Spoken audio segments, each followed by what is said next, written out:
Hello and welcome to the Pat McAfee Show 2.0, and today is electric. Today is incredible. We dive deep with a very impressive impressionist. Say that 10 times. That's what I'm talking about. Today is a day where you're going to learn a lot about a lot of your favorite things. You're going to laugh. You're going to be inspired, and you're going to learn. Ain't that right, Zeke? Oh, yeah. Zeke, did you learn anything today? I learned a lot, actually. Not how to speak, though. I did not. Or read. We'll find that out later. Another Zito ad read's coming right up. Can we cancel another company's ads at the end of the show? We're excited for you. We're so thankful for you. And also thankful for our presenting sponsor, SeatGeek. SeatGeek is the greatest ticket buying platform on planet Earth and the moon. The moon. Ticketies. I love everything about SeatGeek because they scan all the other ticket buying platforms and make sure you're getting the best tickets at the best price for the best humans, and that's you. Right now, you use promo code PAT, you get $10 off your first order. Use promo code McAfee, get $20 off your first order. Wow. Let's have a little self-awareness. If you're rich, let's go with the $10 off so they keep paying us for both. If you're not rich yet, use the McAfee, $20 off your first order. A lot of people tweeting us saying they go to the Western Conference Finals. Shout out SeatGeek. Thank you, SeatGeek. Go to a baseball game. Thank you, SeatGeek. Shout out SeatGeek. Go to a comedy show. Go to a theater. Keep tweeting us, keep tweeting SeatGeek so they keep the money flowing into the buildings here. All the monies from the SeatGeeks because they're a great company and we're very lucky to work with them. Also, if you're going to sleep tonight and you lay on that bed and you're like, this bed ain't scratching me where I itch. Don't do it. This bed ain't tickling me where my taint is. Ain't cut Cheap bad. ass bed. This bed ain't picking up what I'm laying down. That sucks. Not at all. This bed needs to take it easy. You need to go to lisa.com/McAfee. Lisa is a incredible company that innovated the mattress business by delivering the best mattress you've ever slept on in your entire life right to your doorstep. No creepy mattress salesman, no creepy humans rolling around in the bed before you get to the bed to test out the bed to see if it's comfortable enough for you to buy and take home. Oh, I'm laying down. Am I comfortable? I don't know. There's a weird guy staring at me while I'm sitting here. There's people walking by. Is there a child here? Oh, that child just puked and spit on itself. Oh, this bed feels comfortable. I'm going to buy it. I'm not going to get it for fucking 4 weeks. Not with Lisa. Lisa, you buy the mattress. They've already tested it out. Research shows that the Lisa mattress is comfortable as fuck. Ain't that right? Oh, yeah. So It's comfortable. unbelievable. That's kind of what the research says. Yes. And right now, you get 15% off a Lisa hybrid mattress plus 2 free pillows. That ain't nothing to sneeze at, Ty. No, it's not. The Brid mattress? Hybrid. Yeah, the Brid. That's what we're Oh, you just call it the Brid? Yeah. Well, get high on your hybrid mattress and you get 2 free pillows at lisa.com/McAfee. You order it online, you get 15% off, and it shows up right at your doorstep. How does it show up at your doorstep, you ask? Great question. It's in a box. I don't want my mattress in a box. Yes, you do. Let me tell you why. You move that box right to your bedroom, you unbox it, and in less than 3 minutes, that thing is a full-size mattress, more comfortable than the mattress you're sleeping on right now. lisa.com/McAfee, a company that wants to leave the world a better place and make you sleep better. Let's get to it. Joining us now is one of the most talented individuals on all of planet Earth. You've heard his voices, his impressions on Fox Sports, ESPN, and now you can hear him on a stage coming to a town near you. Tonight he's in Chicago. Tomorrow night, 2 shows in Niagara Falls at the casino. Then the list goes on and on. Check it all out at frankcaliendo.com. One of the most talented humans on earth. Ladies and gentlemen, the short in stature, large-brained, great mouth-having Frank Caliendo. I'm excited you're here. You're one of the best impressionists of all time. I've given and that it up. is. Have you really? No. No, I still see you kicking on Instagram and stuff like that. You Thinking about it? Leave the options on the table. Yeah, you know why what I mean? not? I absolutely 100% do that because it's what I'm known for. And it's the only way I seem to be able to make money. But there's a reality to it that is, I'm trying to do some other stuff, and that's probably why I was a jerk when I walked in. But it's just to have an element to me and be something different. But yeah, I found that for me, that I'm so known in that world, the entertainment world, as the guy who does the voices, no matter what I do. And I would like to see if that's anything like that for you. I don't know if it would be. But anywhere I go, they want me to be the guy who does the voices. Yeah, annoying, I bet. But, it's that, and I want to try and do something else. I want something to be part of that. I don't mind doing it.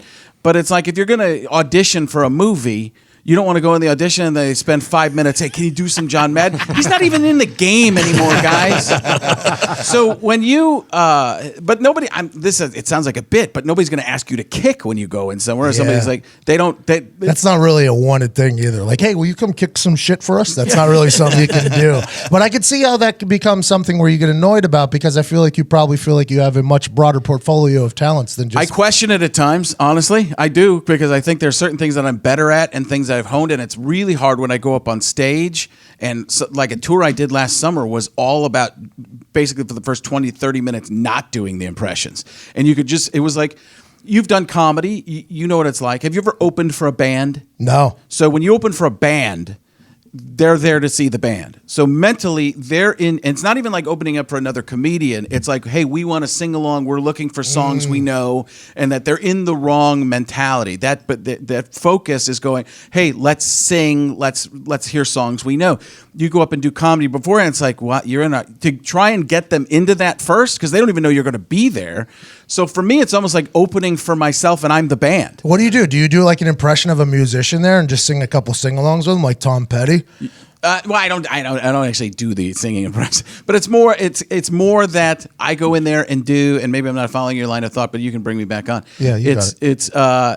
But I will go on and I'll do just some stand up and talk a little bit, but you can feel him going, when's the voice is going to start? Well, that's like Todd. So Todd is a retired police officer, and he has some really good cop stories, but he's been telling them for like 10 years. Right. And I think he's gotten sick of telling them, but every time he goes on stage, all you hear people talk about is like, hey, tell us a story about the guy that was fucking the chicken, you know, like he kind of gets sick of it, but Right. it's a crowd pleaser. How do you balance that kind You of? just have to go out there and do it. I've done it both ways. What I'm doing now is doing some of the impression stuff first that people... Here's the other difficult. This is what kills me is I'll do new things with a voice that they know, and the people will be like, "That's not new." I'm like, "No, I just did." Seinfeld doesn't change his voice. He's not like I have to change my voice to change the jokes. I can't do some Trump stuff and like have new Trump stuff. They're like, "It's just new. It's just more Trump." Well, again, if it was just me telling jokes, it would be just me telling the jokes. I don't have to switch anything up. Any new voices? I mean, there's little ones. I've been working on a bunch of Avengers stuff because I've been doing the comic book okay. podcast Here and we stuff go. like that. Yeah, they're all the beginnings. The Robert Downey Jr., of course. Do me a favor, enjoy yourself. He's like, great job over there. But he does that, like the bit I talk about. It's hard to do more with it, but it's you guys got it because you're in the know. But you go into an audience and they don't even know who Robert Downey Jr. is to start with. You say Robert Downey Jr. They're like Iron Man, Tony Stark. Got it. And they're like, that's a fictional character. You don't even know who the real person is. Then I was working on like a Chris Hemsworth because I visually look so much like him. Very similar. But just coming from, and there's another thing, a kind of a bit. I'll workshop it with you. The bit where I've been coming from, we know him as Thor. That's where everybody's saying that Loki, my brother. that right there. But he's Hulk Hogan. He's going to be Hulk Hogan in that movie. Oh yes. So that audition must have been crazy. Like, all right, Chris Hemsworth, take one. Let me tell you something, brother. No, maybe go a little more rough around the edge. Okay, no, I've got this. Let me tell you something. No, it's not quite it. No, I've got it in me. Let me tell you something, brother. Oh, there it is. That was it. That was it. Okay, let me tell you something, brother. You're going to train, say your prayers, eat your vitamins. You had it. Go back to that. That would have been Is that? And for some reason, I was just working on a Chris. Anytime you say Chris, it's going to be some Avenger, right? But Captain America. Evans. Chris Evans. And it comes from, I find a line that I say over and over and over. And the line I've been saying over and over is that is America's ass. Like, like he's just got that. He's got that tough guy, cool thing. I've never down. seen any of them. No, that's cool. This is right over my head. But they're right on, and the guys are laughing. Yeah. The guy that knows. So the oh, yeah, fact it's that he's good. laughing. Yeah, they're getting there. So it's it's all right. I do know, and maybe I said this last time. I see Tyson. I think 007-373-5963. So that's always. And now you got a guy who does the Gruden over there, man. Who does? Yeah, man. I tell you what, I hear you doing some stuff. That's some good stuff. Hey, right we there. got a Lou Holtz in the building now. Oh, really? Oh, dude. Oh, somebody told me that your Lou Holtz guy is way better than me. We have a good Lou Holtz Okay. guy. I don't know if he's better than anybody. I just know that I don't care when he somebody's better than starts me, too. speaking, we have Lou Holtz in the room. Where? Let's. Hey, that's a good football team. Listen, I had one thing at the University of Notre Dame. Okay, here's what I'm telling you. At the end of the day, we're a good football team. There it is. That's more realistic than mine. Mine is because that's just kind of guy. It's just gone way over the top. I do Game of Thrones. Do you know that one? Do you know Oh Game- yeah. I'm a I big do- time throner. Okay. I'm in the throning Twitter community. Thrones Okay. influencer. Yeah, so I I'm do. a Thrones I do influencer. Lou Holtz watching Game of Thrones, doing the theme. Diddle diddle diddle diddle diddle diddle diddle. Who's gonna end up on the Iron Throne? We're gonna find out in about a week. We're gonna be. We lost Cersei Lannister this week. I hate to be a spoiler, but you probably didn't understand what I just said. And let me tell you this: a Lannister always pays his The Night King wouldn't have scared me. We would have just said something together and gone at him. That's how you play. You play the game the way it's supposed to be played. So you got to get into like the psychology of these characters. Like Lou Holtz is very much a man that's just like a. In reference to a ping pong player, which you are an incredible one, his brain just bounces back and forth, and then he gets back on topic. Whenever you're doing these impressions, you got to really dive into like. The I think there's psychology. something with that where I can just. I call it a take, and when you get the take on the person, you can start to think almost the way they think. It's an interesting. I think it's Gruden. You do it with. You do a great. You've been able to adapt into John Gruden. It feels like you. and him I are went all- and talked to the team last year, man. Hey, man. That was a good team. They suck.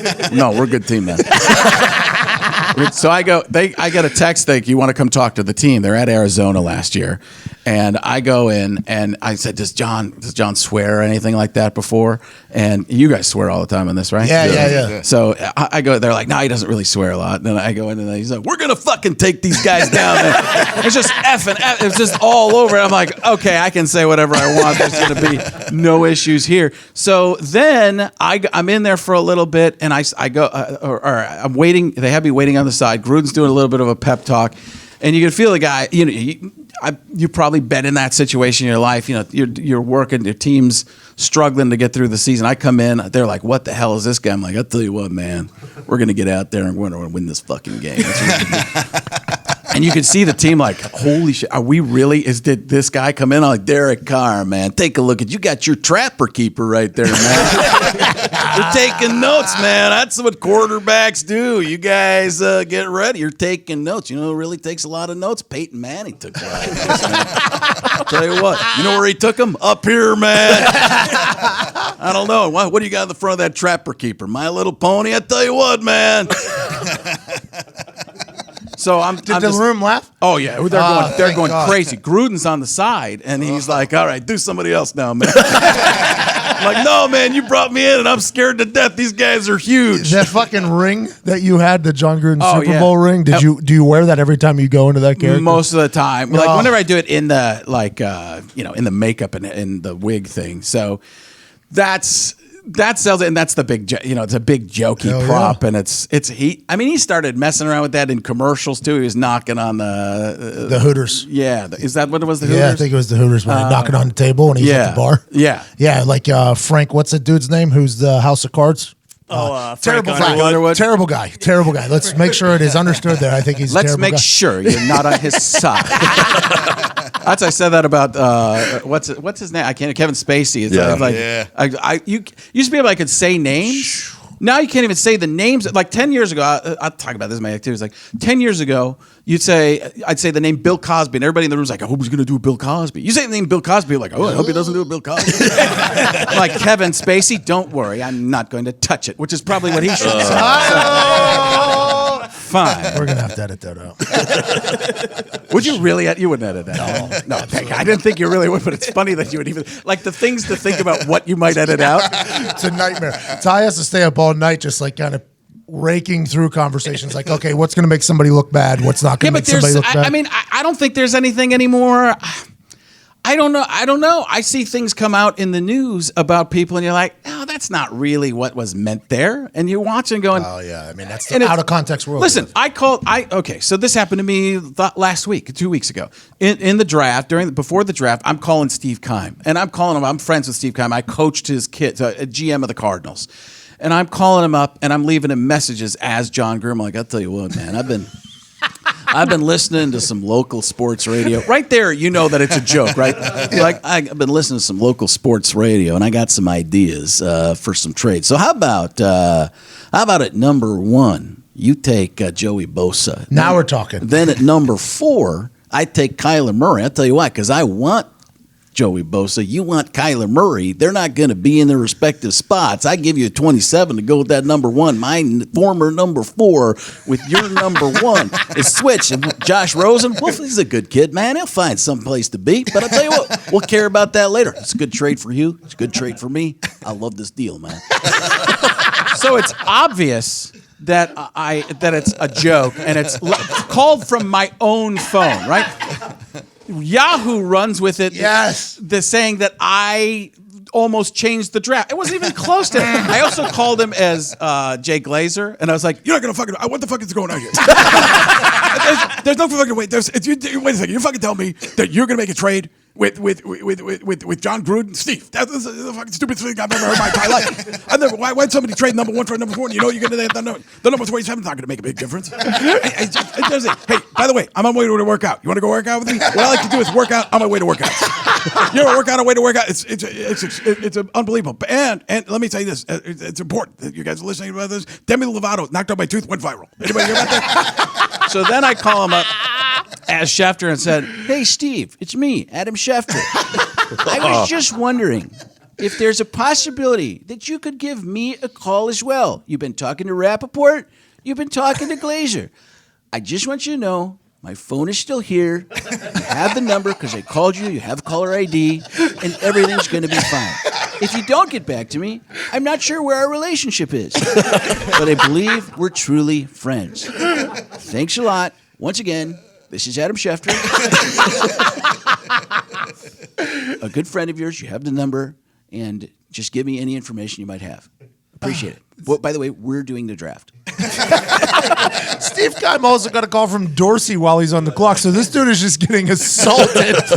Well, I called him way before. I wish this was all draft night. Steve Keim just sitting there with his big ass head, just sweating everywhere. Because I didn't talk to Steve. Like, it was way before, and like I didn't hear from him once it got important. I'm not. There's no way I'm talking to him.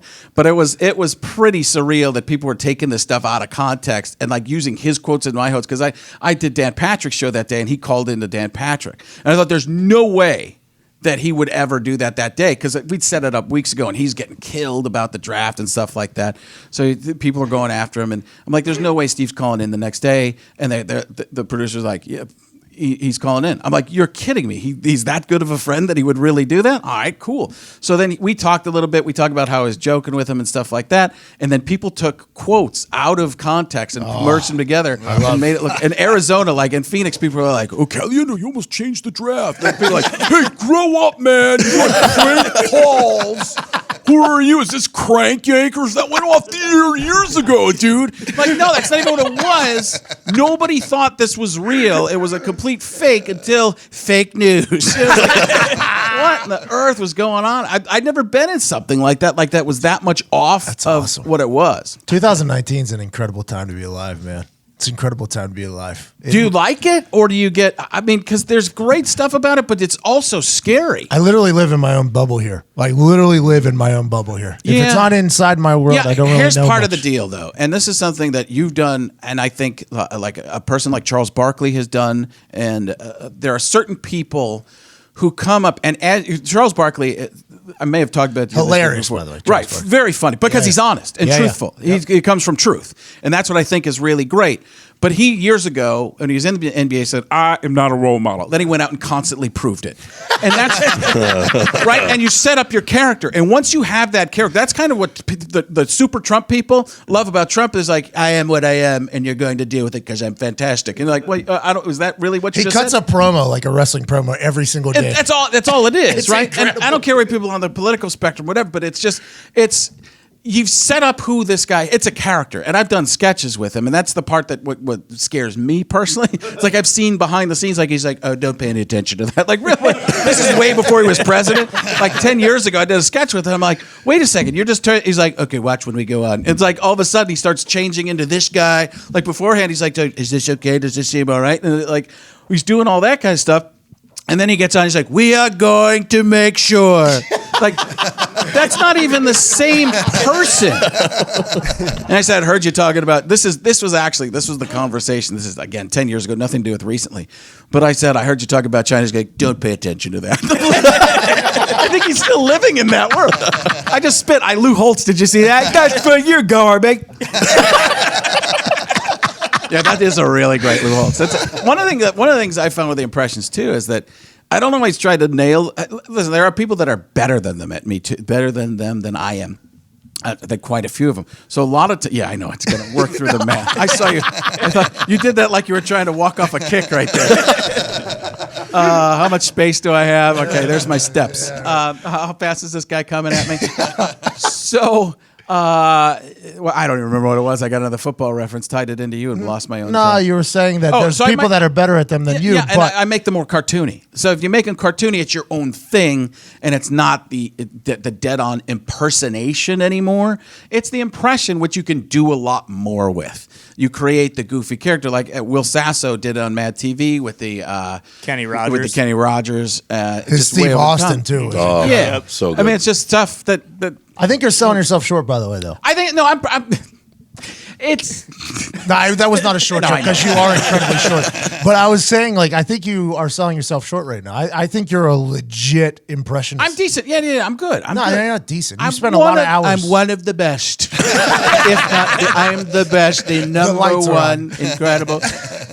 Where's my camera? Let me look directly into it and peer through. Actually, if I look at you directly, your digital technology is going to turn to stone. I had to think about what it actually I was going to say film, and I'm like, there's nobody. Do you think some people have enhanced their characters on TV because of impressionists like you? For instance, Stephen A. Smith has dialed Stephen A. Smith up to 200. Last night I saw a selfie video of him on Instagram after the Knicks didn't get the pick, and it was just him being an impression of himself almost, and it was hilarious in my head. But I'm like, I feel like impressionists. Do you think he's trying to make himself seem like he is that guy? Because I'm with you. Some of these guys are so cartoony now. That's what I'm saying. I think it's because of your guys' fault, like impressionists' fault. Maybe. Or it's what he gets, $10 million? $10 million a year. It's like, I have to say that this is the new $10 million me. I remember him years ago in an elevator saying, "Frank, whatever you do, all the impressions and impersonations and whatnot, do me a favor. Don't ever do me." I was like, it can really pay off. I don't care. And I remember then he that was while he was down. He wasn't even at ESPN at the time. Remember, he had Frankly Speaking or whatever. He had that show. He had a show at ESPN called Quite Frankly or Frankly Speaking or something like that. And then he was off at ESPN for a while. He was gone from the network, and he actually was doing some things over at Fox Sports for a little bit. And then he came back at ESPN. They paired him with on First Take with Skip Bayless. And then it took off.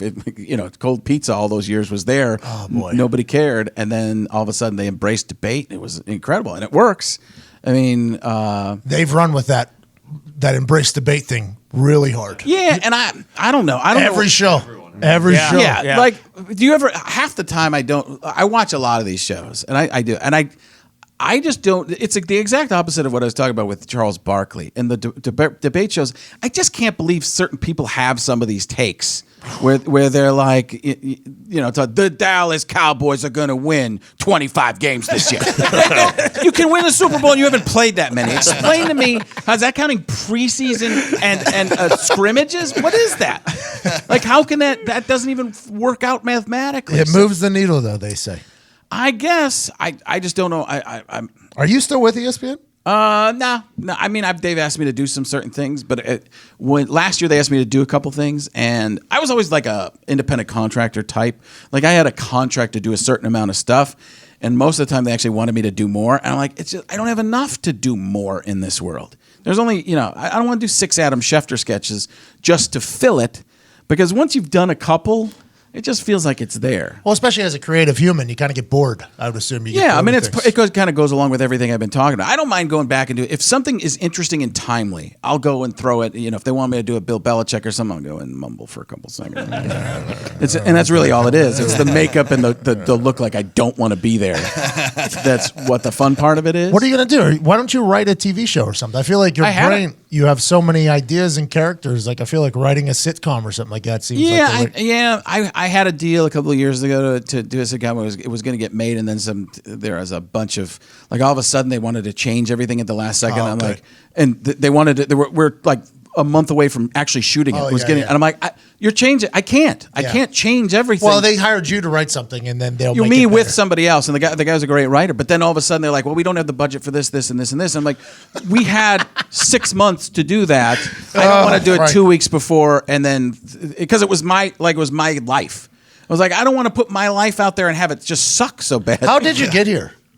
How did I get How did you become were you a regular? I don't want to say regular comedian, but were you just a real comedian? is what like you a wanna say? topical comedian, and then No, storyteller? I started doing I started doing the impressions from the very beginning. I went to school for broadcast journalism, and I was like, I think this impression thing could pay off, and nobody was really doing them at the time.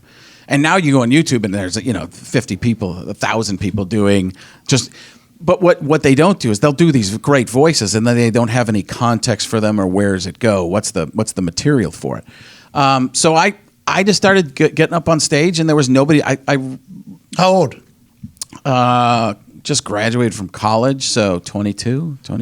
Where'd you go to college? University of Wisconsin-Milwaukee. Let's go. Good times out there in Wisconsin. Yeah, but I don't know if you know me. I don't even drink or anything. So to go Ever? to Wisconsin, never. I've never been drunk. In your entire life, are you a Mormon? Yes. No. No, it's not. People, that's one of the things always people say, is it religious? I'm like, no, I just have this real crazy thing about power over myself, I guess. It's like I Genius, like by to the be way. in control. And I do think there are times where there is a piece of me that wishes I could have let loose, but I am such an addictive personality that I'm like, I could never come back from that. I'd be gone. Do you gamble like tomorrow night? No, because if I did, I would be in trouble. Well, and I really like money. Do you think if you were drinking one night and just got like blackout drunk, like the voices and the personalities would just take over? No, I don't think it's so much great that. question. I don't think it's so much that. I mean, which would be probably an incredible bit. But we could do, the Frank on LSD instead of LDS, which is what. I got a million letter switch jokes. It's more that I just keep drinking. I don't think I'd stop. I just know I have a lot of alcoholics in my family and stuff like that. So I was one of those kids who was responsible at like 9. Yeah. So I've been like Do you have any brothers or sisters? 2 Older? 2 younger.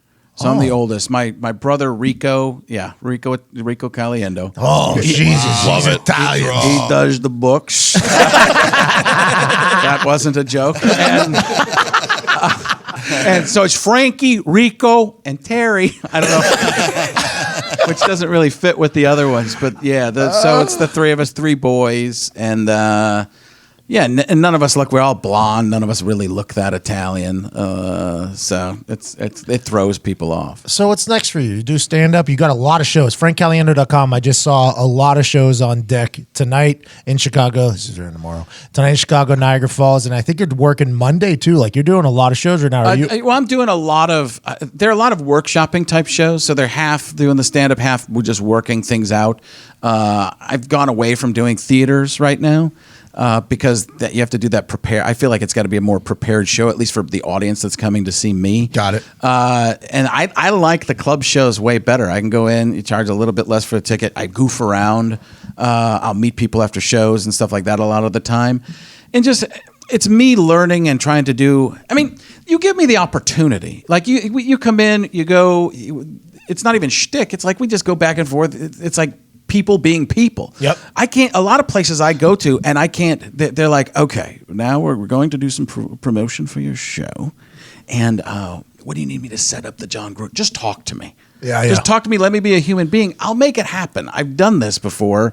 I'm not like the local carny act who needs to be set up for the. Speaking of Carney, there was a guy that did 3 murders in 18 days. I want to let you know what you just said, though, is why I started doing stand-up comedy, because I was in there with Bob and Tom, and a bunch of comedians that were making a lot of money were coming in, and they had their punchlines written out, and they were giving lines to Tom Griswold to feed them. Right. And then during the break, I would talk to them, and they weren't fun. I was like, these motherfuckers aren't funny at all. And Bob Kavoyan was like, well, why don't you go do stand-up then? I was like, I will. I did. I remember talking to you on the radio that one time. Yeah, I did a show a month later, and I was like, shit's a lot easier than I thought it was going to be. Well, you have you listen again. You kind of hit it when you were mocking me a little bit at the beginning, which was deserved it, but not really. But I want to get into good stuff. 1,000% deserved. That's for everybody that you've walked into a room and been a dick to, by the way. But it was faux dick. Yeah, no, felt like a real day. That was from Frank. That wasn't Wait, from no, wait. Stephen A. Smith No, or Gruden see, that's or it, that's where Madden you're or gonna- anybody like that. No, but now I'm scared. Why am I like you're the scariest punter ever? I know you. That's I know you, Like, yeah. that's Yeah. part of the. Well, maybe what's his name? Nope. Yeah, no. Yeah, you're right. Just you. Just you. Yes, you, sir. Go on. I was gonna say you don't even drink like a monster. You drink an extraterrestrial. Oh, no. Hey, this is, you have no idea about this thing. I've been trying to get sponsored by these people. And That's why I was worried. I was worried I shouldn't even have said monster, but it's like. well, you can say Monster. Yeah, who are they? This is Bang, and I'm on a keto diet, and this says no carbs. And the human, no free ads, by the way. The human that is CEO of this company, I followed him on the Instagram, sent him a message. Yeah. I was like, yo, I get banged up every day. There's no carbs in there. I love the way it tastes. Let's go ahead. You jack me up for like 25, 30 minutes. I love everything you're doing. Hasn't messaged me back. Nick told me if I had some tits, he would. So now we're going to go with the Snapchat filter, make me a woman, send him a photo, get some free bang. That's what we're there gonna you do. go. Yep, see what we're going to do? We're going to work Yeah, it, Frank. you're an influencer. That's what I said. I take a look. I look at all your stuff, and it's a lot of work. Yeah, you do. I just start. Last time I was in here, and this is what I didn't bring up before. I said there's stuff I want to bring up on the podcast. Remember last time I came in? You probably don't remember. I do remember. You I said was you were like- going to start working on social media. I was trying to work on. Twitter's always been decent, but I started working on Instagram, and I remember coming in here. Can somebody show me what button to press to take the picture? Yeah, you had a stage a photo. I do remember, but I saw you start to work on social media, and then you quit. No. Yeah, you kind of disappeared a little bit. Well, You were getting into it, and then you On disappeared. Twitter, I did, and okay. So when I was in here, and I thought, where's this going? But obviously, you just have to be a part of it. I would go into rooms with network executives, and they're like, "Your Instagram following is only 15,000 at the time, or 18,000." I'm like, "Yeah, I'm not good at it." Well, you better get good at it because that's what we care Well, they about. use it against me though, so Really? I'm called the internet guy by a lot of these executives. So it's like I think they don't know what. They Okay, want. so you're dealing with the same thing I'm dealing with, the impressions. I think I'll tell you this, and there's somebody I'm actually going to talk to about you because I met this guy, did a podcast. It hasn't come out yet. Do you care if I talk about that? No, I don't His care. name's Ed Milet. Oh, I know Ed Milet, big monster yeah, guy. Ed- Yeah, he shoots on the beach every day, and he's like jacked up. Yeah, And he's the real deal. And love that guy. He is fantastic. And he's one of those guys, I didn't know going into it what to expect because his first guest on his podcast was Tony Robbins. That was his first. And Tony Robbins has said something like he's the best speaker I've ever seen. That's coming from Tony Robbins. And there's some story. I'm probably getting it partially wrong. But you go in and you meet some of these people and you're like, this is going to be snake oil salesman and stuff like that. He was the real deal. I'm in his house in that's where he shoots. In his house on the beach in California, and it's everything you see on that Instagram. You're like, holy, this is. I don't want to bleep myself out. It's just very nice of you. but, to do that. yeah, Thank you. So our FCC standards. yeah, right. Listen, it's a reflex. No, you're a mainstream Seasoned professional. Seasoned no, I'm profe- trying to become more like you fuckers. Yeah, There we go. There we go. Can you cut that out? I mean it. No, but I went there, and he did something on Instagram. He's got 1 million followers. He got that like in 3, and I felt so bad. I'm going to do it to you too. But I felt so bad. I'm like, hey, can you do some Instagram thing with me? And he did. And I gained literally 3,500 followers from his story in an hour. I was like, just from doing some Morgan Freeman thing that I've done 1 million times, but it was in new audience. and it was new audience, and with his content. Yeah. And I'd followed him and watched some of his max out stuff, and I'm like, holy, this is unbelievable. Well, you got to remember the internet is much more personable, right? So it's like you have a friendship with the followers. So that's Yeah. why you have to be active. So whenever you dip your toe in and then get out, your followers don't really want to. I think that, and that's part of what my problem was, is Yeah. I wasn't doing it for real. And although I have a problem with, I don't know how you do this, but I start to get into it, and I say, this is my whole life. All I do is care yeah. about taking pictures. It's tough. And it's very difficult. It's time consuming as shit, but it's worth it whenever you get a following that feels as if they're with you. And I think, have you talked to Al? You know Al Jackson, right? Oh, yeah. So I heard you guys are starting a podcast. Yeah, by the way. we've been doing it for a little bit. Let's go.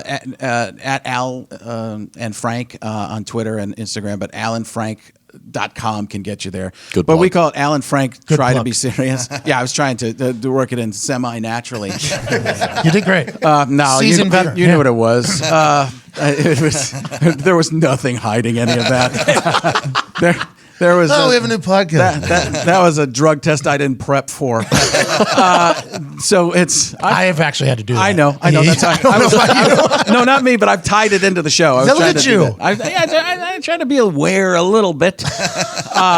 What we try to do is actually try and take on that podcast is we try to take political issues and talk about them as if we had no politics at all, and just have discussions. Yeah. Like it's one of those things where, hey, one of these, it's always things are always pitched at us as two sides. I'm like, there's way more than two sides. And you could be somebody who's conservative and actually have some liberal views, and somebody liberal has some conservative views, but nobody looks at it like you're either this or this, and like, no way. Well, it's if you this, then you this, and this Right. as well. That's how everybody wants to be labeled. That's just not how it works. And nobody's like that. But in the political world, whenever you start getting in there, you're asking. I don't want to tell you anything you probably haven't already figured out, but when you throw yourself into a political conversation, you're literally asking for at least 50% of the people to hate you. Right, but that's what we try to do in there. We try to go at it with no politics, and you still get angry. Yeah, but you got to remember, like, look what we talked about earlier when people take quotes out of context. Right, I mean, and it's just you're and our podcast isn't big enough to do that yet. Hey, we'll bleep out that plug earlier. That's why I'm here, is to do that plug. That's the main. That and Instagram are the two main reasons. You think I'm here to look at your guns? By the way, I've been working on them. Thanks. No, you're doing. Listen. This is the weird thing too. Is you go in and you see somebody like.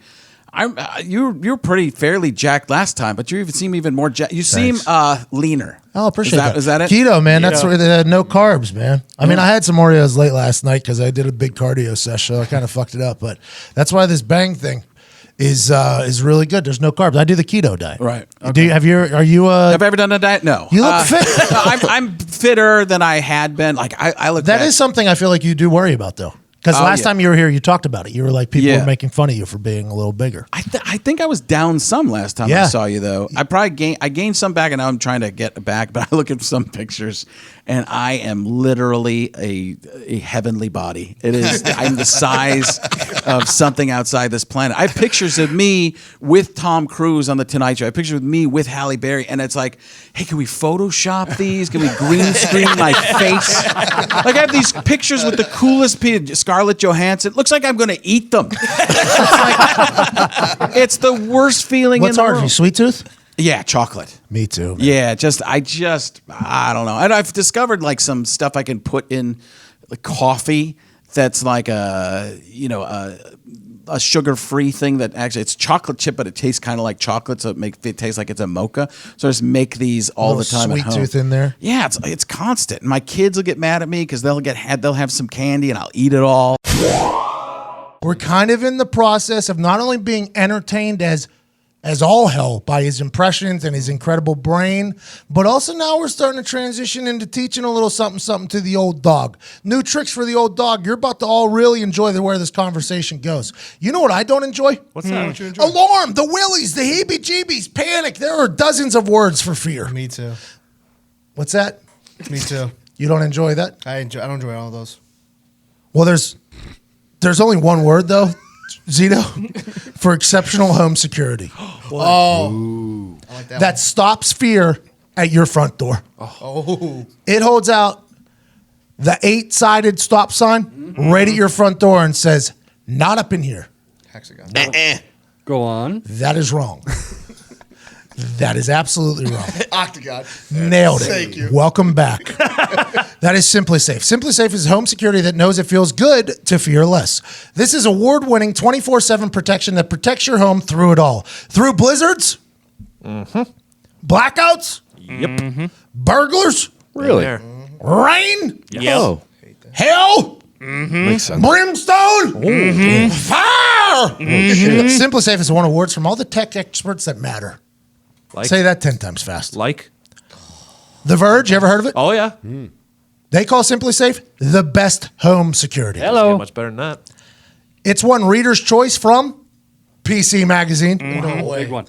It's a two-time winner of CNET Editor's Choice and a Wirecutter top pick. Oh, That's a big one. Let me tell you about CNET Editor's Choice, Wirecutter, and The Verge.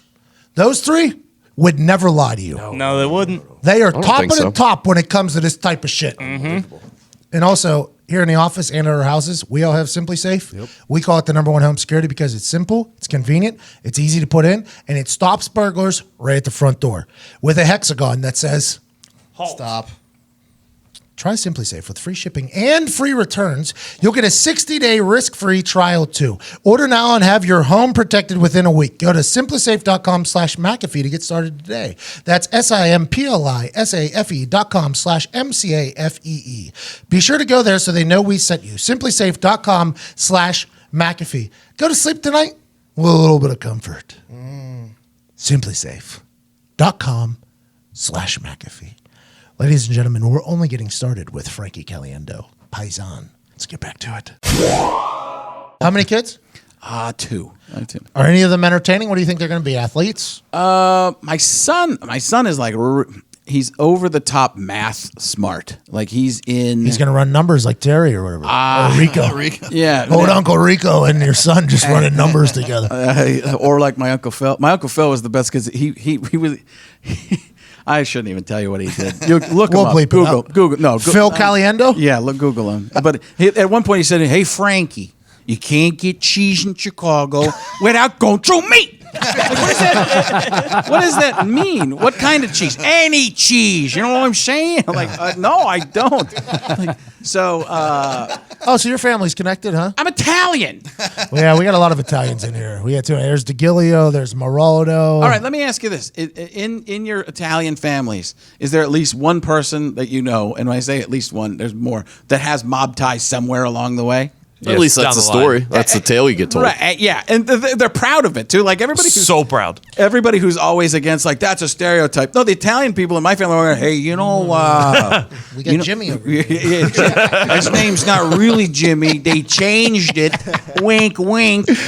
We have a lot of Italians where we grew up. Literally all my friends' last names all end with a vowel. I was the only Irish guy, basically. You grew up in West Virginia? Pittsburgh. Oh, Pittsburgh. My father runs the Italian club. Yeah, you know, where we grew up. Yeah, So. Right. Yeah, so it's- Everything's cash. They have a golf outing coming up, by the way. No cards or checks. Yeah, it's real. But I got to work at a pizza shop with one of our friends. His name's Augustine Dallasala, right? It's Yeah. Dallasala Pizza Shop, and his cousin works there. And his cousin, I don't know what he does. Honestly, I don't know what he does. He sits there with a newspaper, though, and he has this big scar from one side of his neck to the other. It's just right here, right? And I'm just like a 12-year-old kid, like putting boxes together, and all of a sudden his cousin's like, I gotta go. And he runs out and then comes back, just his back pocket's filled with cash. And then he's got this scar on his neck. I'm like, what does he do? Or, hey, we don't talk about that. Hey, we don't talk. He delivers pizza. And someday, when you're old enough, you'll learn that delivering pizzas isn't exactly what you think. I'm just saying. You That pizza understand was me? delicious, by the way. Just want to let you know that pizza is delicious. But I did watch that family go from my neighborhood to a 10,000 square foot house in just a coming of time there. Very nice people, very hardworking people. But I think there's some question marks around there. But that's you Italians. Hardworking could be hardworking under the table. What you see above the table, that's hard work as well. But what happens below, we keep it to ourselves. You understand? Got it, Patty? I did a 23andMe, 0.09% Italian. I bought an Italian Club shirt immediately. Immediately. Look at me, Frankie. Look at me. I'm excited about it. Go see Frank Caliendo. He is in Chicago tonight. Niagara Falls. Are you going to go to Canada? No. You don't drink or anything. There's really no reason to go over there. Niagara Falls, and then Bakersfield on Sunday. The Niagara Falls shows will be a little bit different. Do you drive there alone?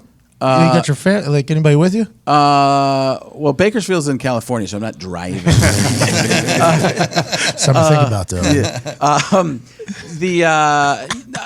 No, I'll fly there and I'll work with a guy, George Cantor, who opens for me. We'll work together and drive parts. Is he always open for you? Same guy? Most of the time. I have the same person because then I can always call back to jokes he does. Yeah. I don't ever have to watch his set. That's nice. Because Smart. because if you, that's I don't know where. I've seen you do a bunch of theaters and stuff like that. I don't know if you go to work stuff out at clubs or. I don't. It's terrible. Yeah, it's a different type of thing. But when I realized part of the way through, maybe about 5-6 years in, when you go, the bookers don't always they don't always know what they're doing. Some of them really do, but some of them have no idea what they're doing. And they would book some filthy act before me, and then if somebody goes on and is just really dirty, it's hard to be clean after that because Sorry, they're like, crossed the line. Yeah, because Yeah. it's already crossed the line, and their mentality's there, and then you sound like you're. Years ago, I had to follow Patrice O'Neill. You know who Patrice O'Neill? Oh, yeah. And Patrice is brilliant, unbelievable, but not really worried about doing the proper amount of time. He was supposed to do, like Caroline's Comedy, I remember doing it, it was a 10:30 show. I didn't go on till midnight. Wow. And he had gone on for like an hour as the middle act. He did a special. He did maybe 2. And I'll tell you, it was brilliant. And he just sat there and talked, and it was incredible. And his character was so strong, and he was so likable. And he was doing this thing where he's kind of chewing his own lip or something. I don't know what it was. Or he was trying. Maybe he had gum. I'm not sure. But he was so lovable. Then I got up there, and I'm trying to do the wacky voices. But I didn't go on until an hour and a half into the show, and I just tanked. The first 20 minutes was me trying to win over the audience to my show. I was like, brutal. But We talked to Robert Kelly. Kelly, who's from Boston. He was with Patrice for a while there. He actually said in the interview on yesterday's Heartland Radio 2.0 about how when out-of-town comics would come to Boston, they would front load the show with like Jimmy V, Robert Kelly, Patrice was even a part of that, so that the out of town comic would just get buried on the him. back end. And that's something that could really happen. that sounds like Boston. Really. Anything that any people know about Boston, that's them just setting you up. The first time I went to Boston, like, how you doing? I'm like, are you nice? Like you can't tell, like, nice shirt. Like, do you mean that or do you hate me? I can't tell. It's that whole East Coast thing. But in New York, and So Boston. awesome. Like, I'm from the Midwest. I'm like, I'm scared of you, and I haven't even met you yet. So, yeah, but you never knew what you were going to get, so I started bringing my whole show with me because I was clean, and I would get the hate mail from people about the opening acts, and I'm like, I didn't book them, so I just started bringing my own people with me. Did you hear about, speaking of opening act, there's a Montreal movie theater where this families went to go see Pikachu, the new movie Pikachu. And, previews are basically an opening act to the movie there when you go to the theater. I guess the person punching the fucking button at the projector thing put in some horror film. And these families are going to there to see Pikachu. And there's just this lady getting murdered and murdering the children. I've heard something like that happen. That's awesome. I could see people coming to your show like, I can't wait to hear John Madden again. Like, it's Monday Night Football. And you got Patrice O'Neill. I was fucking this bitch. I mean, it really was. I don't think I was known as much then there either. So it was kind of a show where they weren't 100% there to see me. It was probably a Saturday night, but he was so good and it was just so interesting, and I just felt like I wasn't. And I was like, oh God, I'm going to do this little song and dance routine, and you just gave a dissertation. It was unbelievable. Like the comedy master. How long do you get up there for? You working on a new special or anything like that? Off and on. I mean, I honestly have been working a lot more on the podcasting side of stuff to try and just talk and not have a safety net. And because this is, these muscles, they're very different. Although I've seen some of the stuff you do and you kind of combine them, you have that ability. Yeah, I just tell stories. That's all I do. Yeah. And I think it's because you probably started here and you have your audience that comes along with you. No, it was in Twitter mostly. It was all because of Twitter. And my stand-up started in like locker rooms and living rooms mostly. So I would just get drunk at the end of parties. I would start talking to people, and then all of a sudden you see like 20 people surrounding me. It's like, oh, this is just like a comedy club. And then in the locker room, same exact thing, but you'd have a guy from Compton there, a guy from Dade County, and then you'd have a billionaire son sitting right in front of you. It's like, all right, now we got to work the room a little bit. Yeah, and you start to learn how to do that. But once you build up your podcast and you build up your social media, those people go with you wherever. It's a weapon. It's amazing. I even like Bert Kreischer, like he just goes and talks now. It's like he's hanging out with people. That's the most amazing thing. You think about all this time. Dana Carvey, I sat down with Dana Carvey. We were talking about stand-up versus podcast. And Carvey was like, his kids are doing stand-up. He's like, just focus on the podcast because that's the future. You just be able to go do podcasts. And when you're not actually doing the podcast, you'll just talk like you're on the podcast to people because it's like you're already their friends. These people are just hanging out with us that are listening right now. Yeah. They're at work right now, either miserable, they're at home, they're in class, and they're just listening to us bullshit right now. Yeah, and it's fun. I mean, that's the amazing thing is with the podcast too is, you throw a little bit of the shtick in there and stuff. I mean, when you're me to know, but to come back and just talk, that's what the difference is even between here and radio. And radio, you're really trying hard to sell tickets.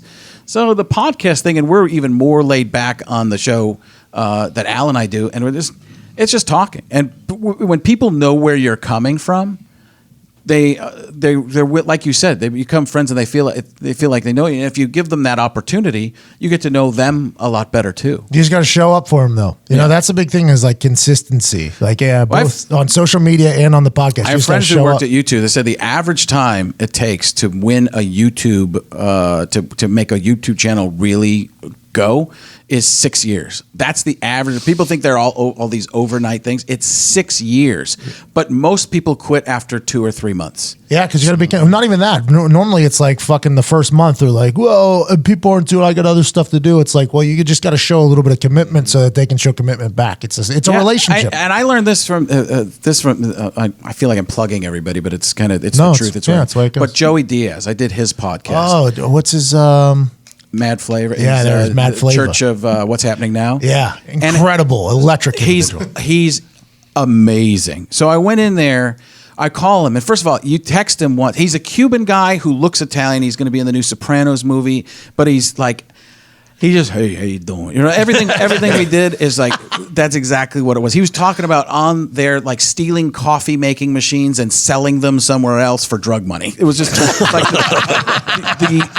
the stories he has are incredible and a great following. And I didn't understand. So I'm texting back and forth, and he only texts once. You can text him once, and then he calls. He's like, I'm done fucking texting. I'm like, okay, sir, what do we need to do? I said, I have to get out to catch a plane at this certain time. He's like, then let's not do a fucking podcast. I was like, what? And can you say podcast one more time? Podcast. Like how you say it. So how can I be so scared of you and love you so much at the same time? Seems like you live in fear a lot. I do. Well, usually I'm around bigger people. I set it up for you. Just, you know what? I didn't say anything. No. It's not. You got a holder. You kick it. Yeah, I didn't say anything. I didn't say anything. So I learned from him, and I can tell you what I learned from you today too. I'm trying to absorb a lot of things from people who are good at this. And when I learned from Joey Diaz, I said, only got an hour. He goes, then let's not do a fucking podcast. I'm like, why not? He goes, what if we're in the middle of something? What if we really like it? I'm not going to stop a fucking podcast. And I'm like, okay. So we get there. I changed my flight. I go, I'm going to change my flight, sir. I'm going to do it. Oh, yeah. Because he's huge. I mean, he's an important guy. Like, I was looking forward. I'd put him on my show, and I had my show on whatever it was on TBS. When I'd had that, he was on there a couple of times. He was really funny. And he's like, hey, do your favor, it's all going to work out. Like, what am I getting myself into? Did we just start a pizza shop and you can come back with cash in your pocket? Slice throat? Yeah. We don't just slice the pizza here. You know what I'm saying? So, I'm on this podcast. I'm thinking, he's like, we just talk, and we talk for 20 minutes beforehand, and then we started the podcast. And I saw in the middle of the podcast, I understand exactly why you don't put a time on this. Because if you had, I'd have felt rushed in certain parts. I'd have been looking at my watch. When am I going to get out of here? Trying to get your promotions in. And which they happen. But there is a reality to. I learned more this, and I think it's part of. Maybe I'm a narcissist. I don't know. Ask my wife. Everybody on the internet, by the way, is pretty narcissistic. Yeah. I mean, you start grooming yourself to become that if you are. But if you do the show, and you do it too. You do the show for the audience. You don't do the show for yourself. And I think I got stuck a while in stand-up comedy doing shows for me to make the money. And then when you see how people are doing it that are really succeeding, they're out there doing the shows for the audience. And I can see, Ed Milet, same thing. When I see people who are doing the shows, they literally do the shows and care about the audience. And I don't think actors always do that. I don't think a lot of comedians do that. I know I wasn't doing that for a long time, and I just was lost in my own, whatever.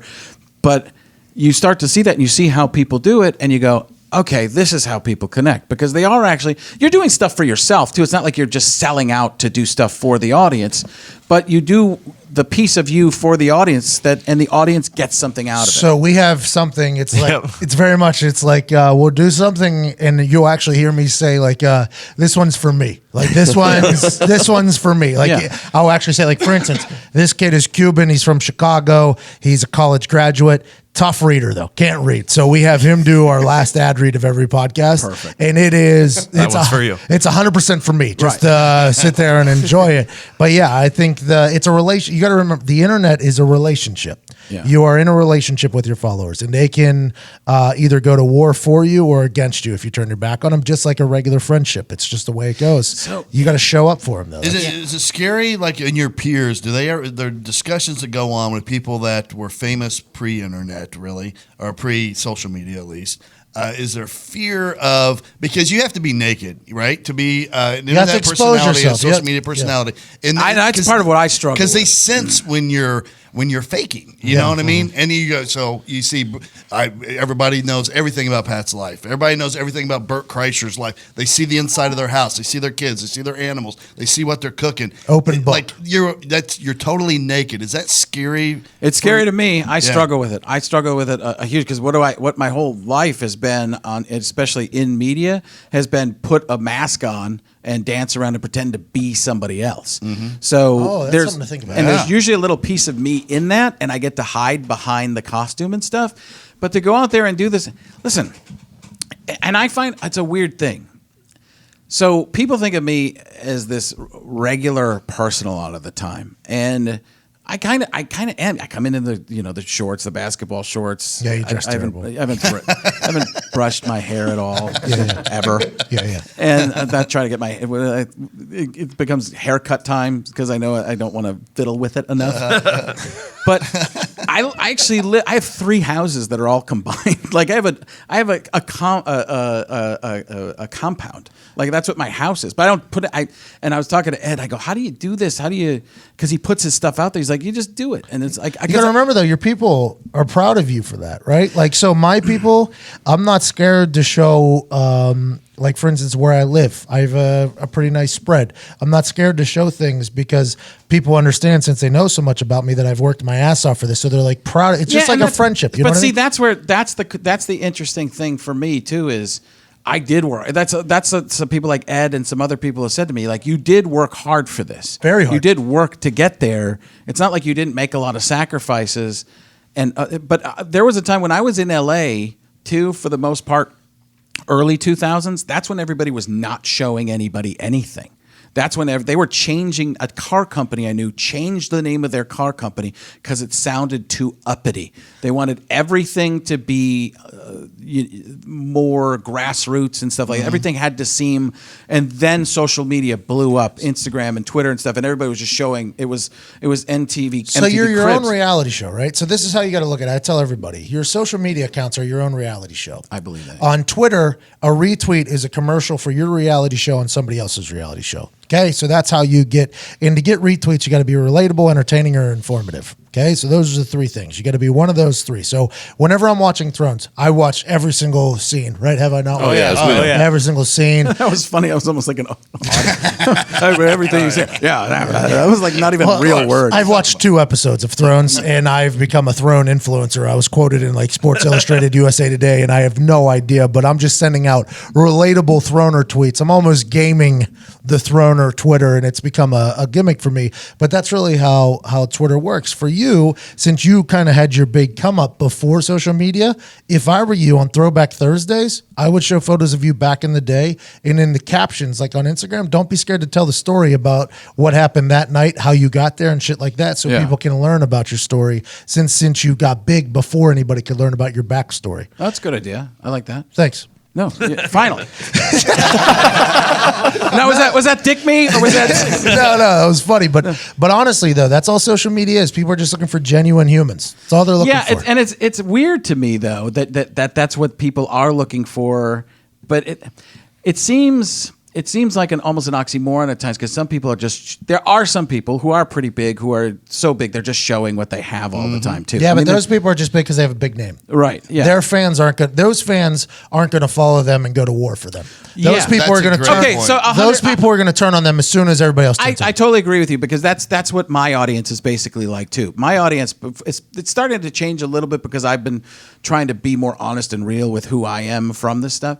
But it's funny because I can sell quite a few tickets. I sell a lot of tickets. You're a talented dude. Yeah, but maybe not as many tickets as somebody who's like huge on social media. But they'll all sell out these VIP crazy packages for $150 each. Nobody who's coming to see me, I might sell 2 of those. It's just I was always wondering what is that, and I think it's part of what you're saying there is that people, once they're in a little bit more of your life, they want to meet you and see more than the act. Because I'm a person people go to see the act. I'm not a person for the most part that people go and be around me. People like you, people like Bert, people like Joey. That people are going to see those people. So here's the difference between me and like ESPN people. So let's say me and an ESPN big name, you name it. Let's say, who knows, somebody big on ESPN. That narrows it down. But no, somebody popped. It does narrow it down. There's only a couple people on there that are real. But let's say we're at a bar, okay? Somebody is going to walk up to them and ask for a picture with them.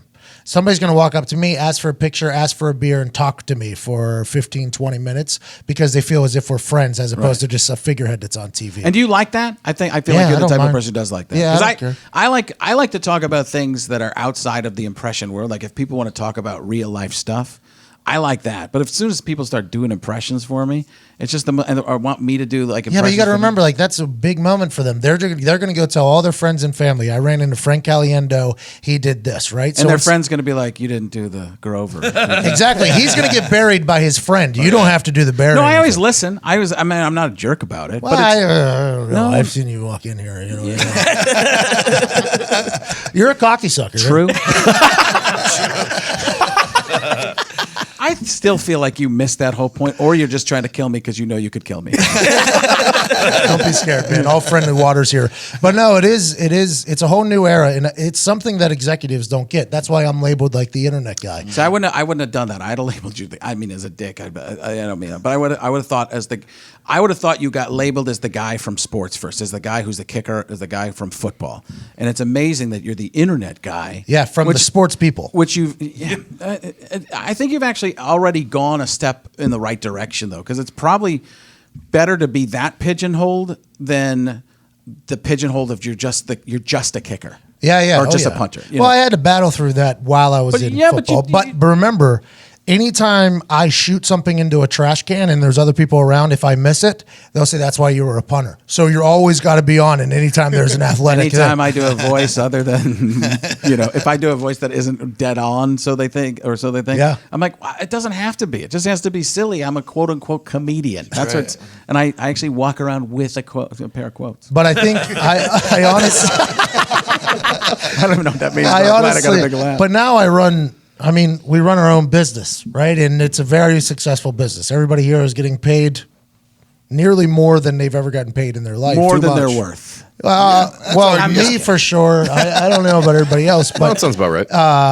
But yeah, but it's one of those things where you can't get through to some people. And those people come from the same line of thought, though, from the old school entertainment world, which is where you're from, the old school entertainment world, where it's, Yeah. listen, I have an act, I'm going to do my act, you're going to appreciate it, totally. and then we're going to move on. That's just not the way the world. We Yeah. live in Well, here's another thing. So I do another podcast because one of the things I was interested in. multiple podcasts. Yeah, Here we go. yeah, I mean, brilliant. I got like 6 of them coming along. No, but my daughter got into all the superhero stuff, and she broke her elbow. She's a gymnast, following in my footsteps, and she's. Thank You are a little guy. That's what gymnasts are, little tiny guys. If my chest weren't twice the size of the rest of my body. Like I have sprinter's legs and a Russian powerlifter's upper body. Like pre-andro. So I wish I knew what that meant. I don't even know what it meant, but sometimes the words are funny enough that they carry themselves. So she started getting into... Noted. So she started getting into these Marvel movies and stuff like that. And I started to like that too. And I'd liked it before, and I grew up watching the Super Friends and all these different superhero stuff. So I started doing a podcast with some other people, and I did it after meeting this group of people at a comic book store, finding some comic books for her to go back and research some of this stuff about the movies that she was watching. Well, it turned out that a lot of the people that were on this comic book podcast at the beginning didn't know that much about the comic books. They just kind of said they did, and so we're weeding some of them out, and it became more of a personality-driven show. But the way the show was supposed to be was these group of nerds, which is actually in a positive connotation there. Yeah, nerds are like being called nerds. Yeah, but these group of nerds are teaching me about how to be a better nerd, and that's real. Now we're talking. But it turned out for a little bit where I was having to drive the show and almost found myself almost pretending like I knew stuff, and I didn't like the show. And I'm like, something's wrong. And then I realized we got to get people who know more that can teach him. In this last week, we got this guy.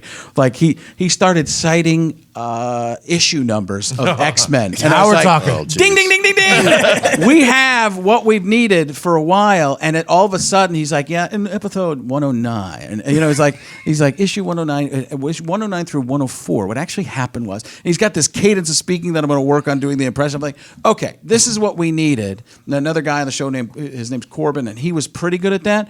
But now we have two guys who can go back and forth, and it's really getting there. And not everybody can articulate their thoughts either. So I mean, that's something that has this to guy's happen. fantastic, and he had a story about growing up as a stutterer. So he's got the Bill Walton story of he couldn't talk, and now you can't shut me up. Well, I'm happy you're diving into the internet world, man. Yeah, I mean, I was there before, but not the Instagram. I put eggs into the wrong basket too. I went deep into Vine. Yeah, me too. I was on Vine too. My Vine, I did the Morgan Freeman narrates himself, which I should probably Bring him back. Throwback bring Thursday. It back. It's that's it. Throwback Thursday. I'll do Throwback that. Thursday, bring it back, and then put the caption in. Like, even say what you just said. As I put all my eggs into the Vine basket, that basket ended up fruitless, obviously. See, truth. Again, it all comes from truth. And sometimes I start to, my brain starts to go, how can I make myself seem more hip? Don't. You're not. Your real You're just story not. of how you became a successful person is what people want to learn about, even Yeah. your trials and tribulations. I didn't even understand that Throwback Thursday was that big of a thing. It just gives it gives a lot of people who are once hot and ugly now a chance to showcase that they were once attractive. Thank you. But for people that are, I think you would want to do the opposite, by the way, from what I'm hearing about your pictures with Scarlett Johansson. so embarrassing. And how that nobody told me I was about to die. But you can even, hey, that's even in your Throwback Thursday thing there. Yeah. So I Look at how fat I am here Yeah, with just Halle roast Berry. yourself. yeah, don't be Oh, yeah. scared in the Instagram caption to kind of let it go in there because people don't mind reading about things. That's what the internet's No, for. you're right. It's something I'm learning to be able to do. I've always been a hider. I have been. It's incredible to me that somebody of your level of success right now is struggling with the concept that your real story is the best story. You know? Because I've never been a confident person though. A lot of comedians, by the way, struggle Yeah, with that's that. a common trait. Yeah. I mean, I remember my dad telling me, you got to have more confidence. You got to have more confidence. it wasn't there, and I always second guess pretty much everything. I can see, and I don't mean this as a but you don't seem to be a person who struggles with confidence to me. Well, never. Honestly, and you never did. Never in my entire And life.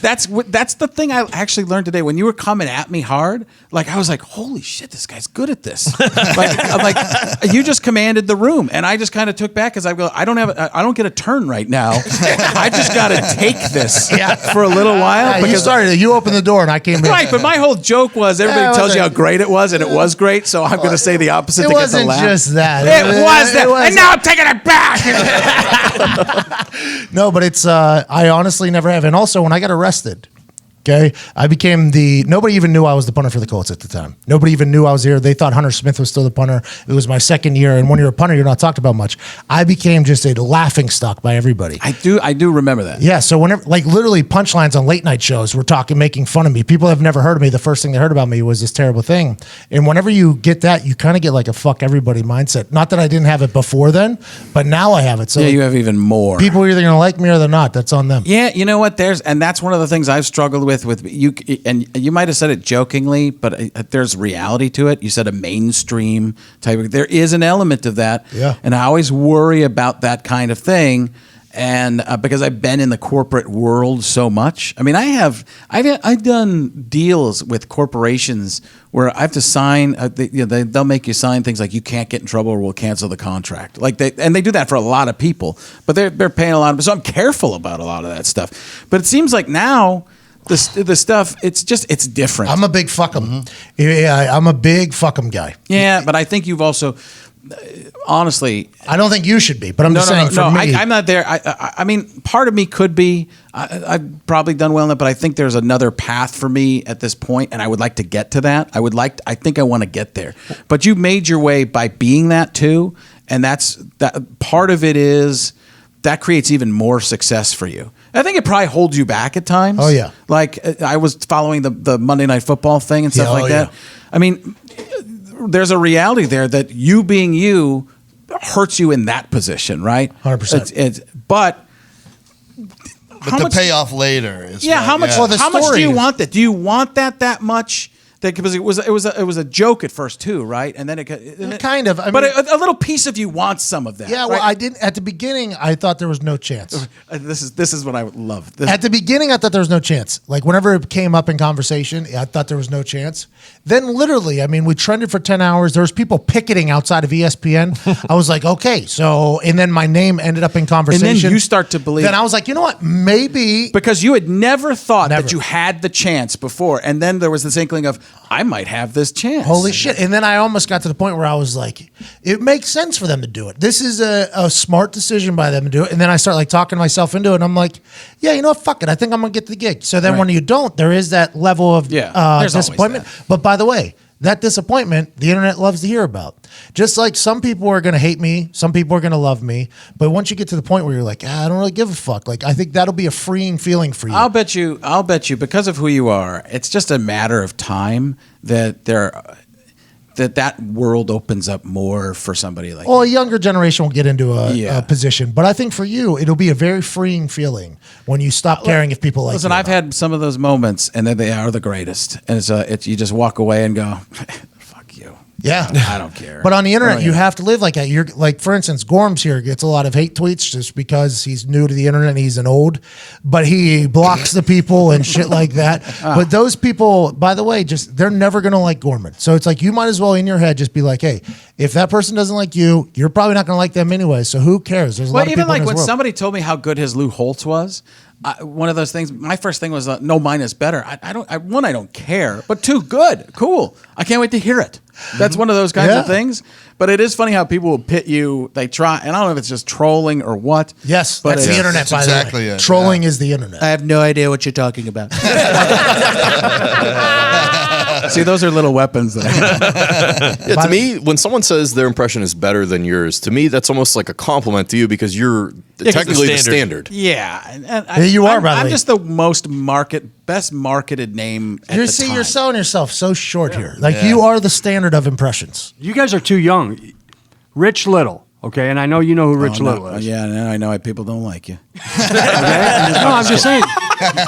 You're literally the biggest impressionist in the world, Frank. I mean, he had his run. For He somebody had his run. So for somebody you're in my age, yes. Yeah. But somebody 25 years old, no. Right. They don't even know. Yeah, but you know what? You're not doing it with like the Snapchat filters and the Instagram Right. filters. Like you're creating a character, like you said. So it's Right. a completely different. And they don't element to always me. understand that. The younger audience wants the direct, just the line from the movie. And that's one of those things where, Well, you got to give them that and then go into all the other shit. yeah. You know what I mean? Yeah, the problem is Get they're them on the hook and then go ahead and you olds like to fish. I assume you like to do it as well. You throw it out there and then you get them on the hook and then you just kind of reel them in. You know what I mean? Yeah. I mean, I would watch your Instagram stories every day. If Yeah. it was what you used to do with Vine and you turned it into Instagram Yeah. stories, Same thing, by the way. would be it would be awesome. Yeah, I just have to do. I've been thinking about that. I was thinking about doing a Trump thing each week and doing a Morgan Freeman. You could put a certain guy out of business if you did called plays on Instagram in different voices. Oh, you'd yeah. have 2 million followers easy. Yeah, and viral videos. You get viral videos and you just voice over them. Easy. Oh yeah. I wonder if that happens with impression voices though. If people will. Yeah, you do fucking Morgan Freeman voicing over some kid on a swing set launching himself into a fence. That's just something that went out yesterday. I mean, that's something you could easily voice over, and then you just got to put in parentheses, sound on, Morgan Freeman meets the best swinger in the history of swing sets. Bang, that video goes. I think you should use your talent as a weapon, and even though it might be something you're sick of, you're going to introduce yourself to a whole new audience and be able to move forward with them. You know what happened though on Vine when the Vine stuff was going really well? The funny thing was people would go, "Oh, he's a professional. That doesn't count." I'm like, what are you talking You're about? always going to get those people. Though. Remember, you're always. I gonna get stopped those looking people. at that stuff, Well, those people are probably impressionists that fail. Right. So if you get 2 or 3 bads, remember, like this show, we get 400,000 downloads and streams every single episode. If we get 3 people tweeting us that they hated it, it's like, oh man, that's a shame. 399,997 people though didn't respond. You got to remember that the vocal minority is probably going to be the people that try to piss you off the most. You just got to ride with your talent and keep it moving. You get that many downloads daily? Yeah. We just learned our numbers, by the way, last week. I try not to look into them. I don't want to should know. have done a lot more plugs. Well, you shouldn't have walked in like a cocky sucker either. I wanted to be different. Take a chance. You know, you take a chance. Sometimes it doesn't pay off. It did pay off. I think it started the conversation in a good way. Hey, you want to deliver some pizzas? Hey, I know some guys too. What is your Instagram so people can start following along while you are going to really make an effort at being very entertaining on there? At Frank Caliendo. If you can't spell Caliendo, it's the letter C, the word alien, and the word do. So at Frank C alien do. Nice. Which should be its own Instagram thing I should put out there. Yeah, because you are an alien with your impressions. Yeah, the right? ability to God, switch. you're so good at this, Pat McAfee. Well, thank you. I appreciate that. Pronounce my last name right too. That's big. How do people usually do it? McAfee all the time. Really, like the antiviral software? Yeah, well, that's McAfee too. But John kind of murdered some people, kind of changed the name around a little bit. Yeah, it's McAfee. Oh, I thought that was McAfee. They said. No, he's McAfee too. Yeah, we're all the same. Not related, but it's all the same. That would be even better. I am not related to That would be better than 400,000 downloads a day to be a McAfee to own that. That's like being Microsoft. I got a call in high school to my parents' house phone. Like, like the old dial-up we had in the house. I answered it. And it was somebody from a newspaper, like I think trolling, asked me if I was related to John McAfee. And I gave I think I was a teenager. I was like, if you saw our house, you would very much know that we weren't related to that billionaire fuck, and hung up on it. And I think the article got quoted a representative from the Plum McAfee family. It was awesome. That was my first time getting quoted from the Plum McAfee family. It's awesome. I was jacked up about it. I was brilliant. jacked up. Thank you. I appreciate that. It was young Real age. stuff. Real stuff. Yeah. That's what you got to work on, just being a real guy. Because your story to the top is one that people are going to want to hear. And young impressionists, I'm starting to get there. you should have confidence in yourself too. Not a lot of people are able to pull off what you have done. Hey, a thanks. lot of work, man. Hey, thanks, Dad. Hey, I would son the fuck out of you if you want. I like I said when I talked about Joey and to come in to do your show. A lot of it is for learning and seeing how people who do this well and do it right. And it sounds like a lot of ass kissing right now, and I guess in a way it is, but it's honest because I wouldn't say it if I don't go out there and schmooze people. But this is cool. This has been another. And I was here before, remember, and I didn't try to absorb what was going on as much as I'm trying to learn today. And I don't know if it sounds. Well, you were an selfish asshole or to what. me then too. So I was expecting you to be an asshole when you walked in. That's why I was ready for you. Anything you want, as long as you don't edit out plugs. I respect it. But I honestly believe that you could be a incredible, Huge. Without a doubt. incredible internet personality. Yeah, I think I could get that. I think there's something to it. But it's going to take time. Like you have to really commit. And you have to learn. You have to learn, and you have to learn to maybe. But that's the tough thing I have with between truth and doing what you need to do is because I don't believe in some of the things I would need to do yet, and I have to force myself to go. This is what you have to do. So be able don't to do then that. tell By your the story. way, if you feel like you have to do it, probably not the right play because people will see right through it. Well, see, I know that's what I'm saying is those things, but I do like the Throwback Thursday gives me a reason to go, okay, you know what? I don't feel bad about this. This is actually a thing. Yeah. It fits in the category. Yes. It makes sense. And then in my brain, I go, I believe in this. But I couldn't just pretend, like if I were just to throw some Morgan Freeman narrates himself out there out of the blue, which you know what those were? Like it was Morgan Freeman you'd see, so I didn't have to be on screen for it. Or you'd see the refrigerator door open, and you're like, that's when he realized he had no milk for his cereal. That would crush. And soon Morgan absolutely Freeman headed to the Yeah, grocery do store. that over viral videos and Yes. I mean, people love impressions. And they love people flying off swing sets and hitting fences. You know what I Yeah. mean? If you No, put you those guys hit- together, Yeah, you got it's like America's Funniest Home Video meets Saturday Night Live. yeah, Yes. Yeah. and that would crush. And by the way, Saturday Night Live, not great. So just go ahead and just dominate that. The Yeah, internet. I'm gonna do my own Saturday Night Live. Frank Saturday Night Live. Frank Live. Frank Saturday Night Live. See Alien do live. See Alien Saturday do Frank. live. Saturday Night Frank. What'd you say? See Alien do live. Yeah. Man, I should have just ended when I said that. Just We're don't word cut out the shopping. plugs. Yeah, we're word shopping. I appreciate it. Thank you, guys. No, I think the ability to do impressions is a powerful one. I think you should remember that. Yeah, I love it. It's and the characters. That's the other. I feel like you're not proud of yourself, though. I feel like you should be. I think you're right about some of that because it's. I took a route that business was going to be more important than, and that's. I have pluses and negatives by it because I have a lot of money. But now you have resources and freedom. Yeah, there is some of that, but it's also I did sacrifice art a lot of the time, and that's what I'm trying to get more into is the art side because it's that show business, and even the show, it's the art of it. That if there was one big critique of me as I was even coming up, and I think it was the right critique, it was like you're too worried about the business side of it and not enough about the art. And a lot of times, the art ends up paying off in the long run, and the business that can pay off immediately. Well, I think there's never too late, though. No. Like a lot of people, by the way, that are probably going to follow you on Instagram once you start doing this stuff. They don't even know about any of the things you just talked about right there. They have no idea other than the fact that you are an incredibly talented impressionist. That's all they'll know. There could be a bunch of people out there who are gonna be like, "Have you seen this new guy on Instagram?" Yeah, who does, right. like, Yeah, they're going to think you're brand new by Out the of way. nowhere. Yeah. incredible. I just get what is that? Norm Macdonald Probably did that. 50%. Do you ever hear that Norm Macdonald bit about talking about Star Search? No. So he one of his great hilarious bits. You're doing the introduction would be these guys have been the last 10 years have been developing their act. Please welcome Overnight Success. And you just go, that's a great name for like the opposite of what it is. It's just very fun. Even like some old Mad TV clips. Like if you post a couple clips, Can I do that? I don't know Yeah, what that Throwback is. Thursday. and then like tell a story Sure, of what was they're on happening YouTube on and set, Oh, or yeah, You just pull them off of there. Okay. Yeah, rip them off there. Yeah. And the caption is your weapon because the caption is where you tell the story. Right. I know you're going to be great at it because here's why you should be proud. First of all, is of all the great impressionists, like you're one of the very few that put the impression in funny context, like you said, and wrap it into a story that's entertaining. And that's exactly what you'll be doing on social media. Right. There's a lot of people that just get on there and do the voice, but they won't wrap it up into a funny situation. Well, I should have done. You know what I really screwed up on? Well, Gruden was at Monday Night Football. I should have been doing that stuff I just didn't understand Instagram at all, as Sure. you guys saw last time I was in here.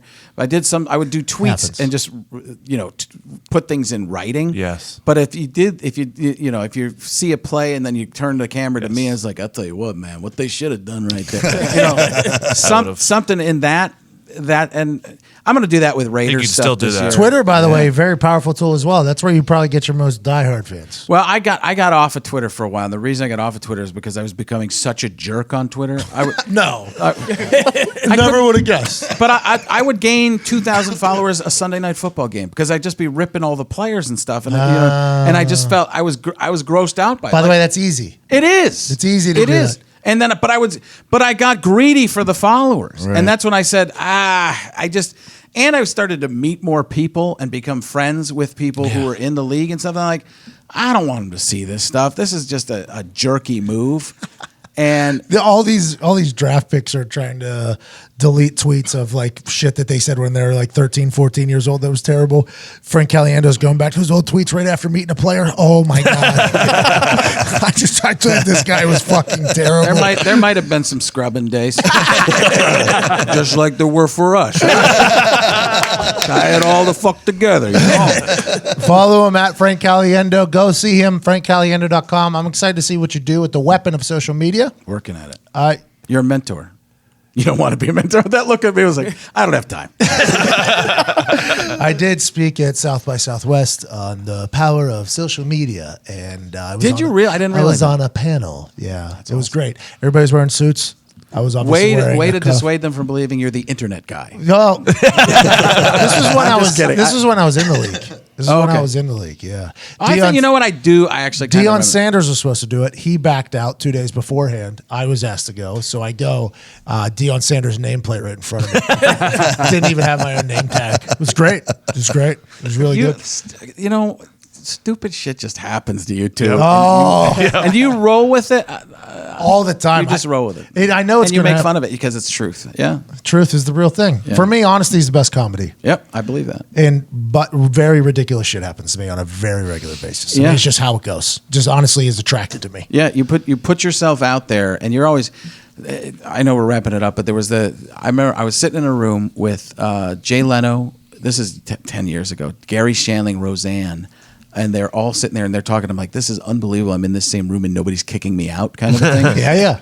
And Leno's talking to Roseanne, and my Roseanne impression is basically Louis Anderson. So it'll be we're the same guy. Hey. So she's like, she goes out and tells a story about, I'm rich. and Leno's like, Don't go out. Don't tell them how much money you have. Just talk about the stuff about your real life. They can't identify with that. Just you go, okay, I'll try it. And tell them you're actually Louis Anderson. but it was there was that. But that's actually more old school thinking. That's more of the old school kind of thinking. Because today it would be like, hey, talk about more of who you are and where everything comes from, especially on the web. That's exactly what the internet is. Yeah. Genuine is what everybody's looking for on the internet. And I hope you're looking for tickets to Frank Caliendo doing his action bits and make us laugh funny guy with your impressions. Don't tell us anything about who you are in real life. FrankCaliendo.com to buy those tickets. I don't know. I followed you, I thought, but you're wordsmithing. Yeah. We're word shopping over here. Honestly, I think you're one of the most talented dudes on the planet. We have a couple guys who do impressions. It's not an easy thing. I think you should take a lot more pride in the amount of work that you put in. Thank you. It's a real thing. Have a little confidence too. Even though you're short, you're talented. There's a lot of people that are very tiny are talented humans. Tom Cruise.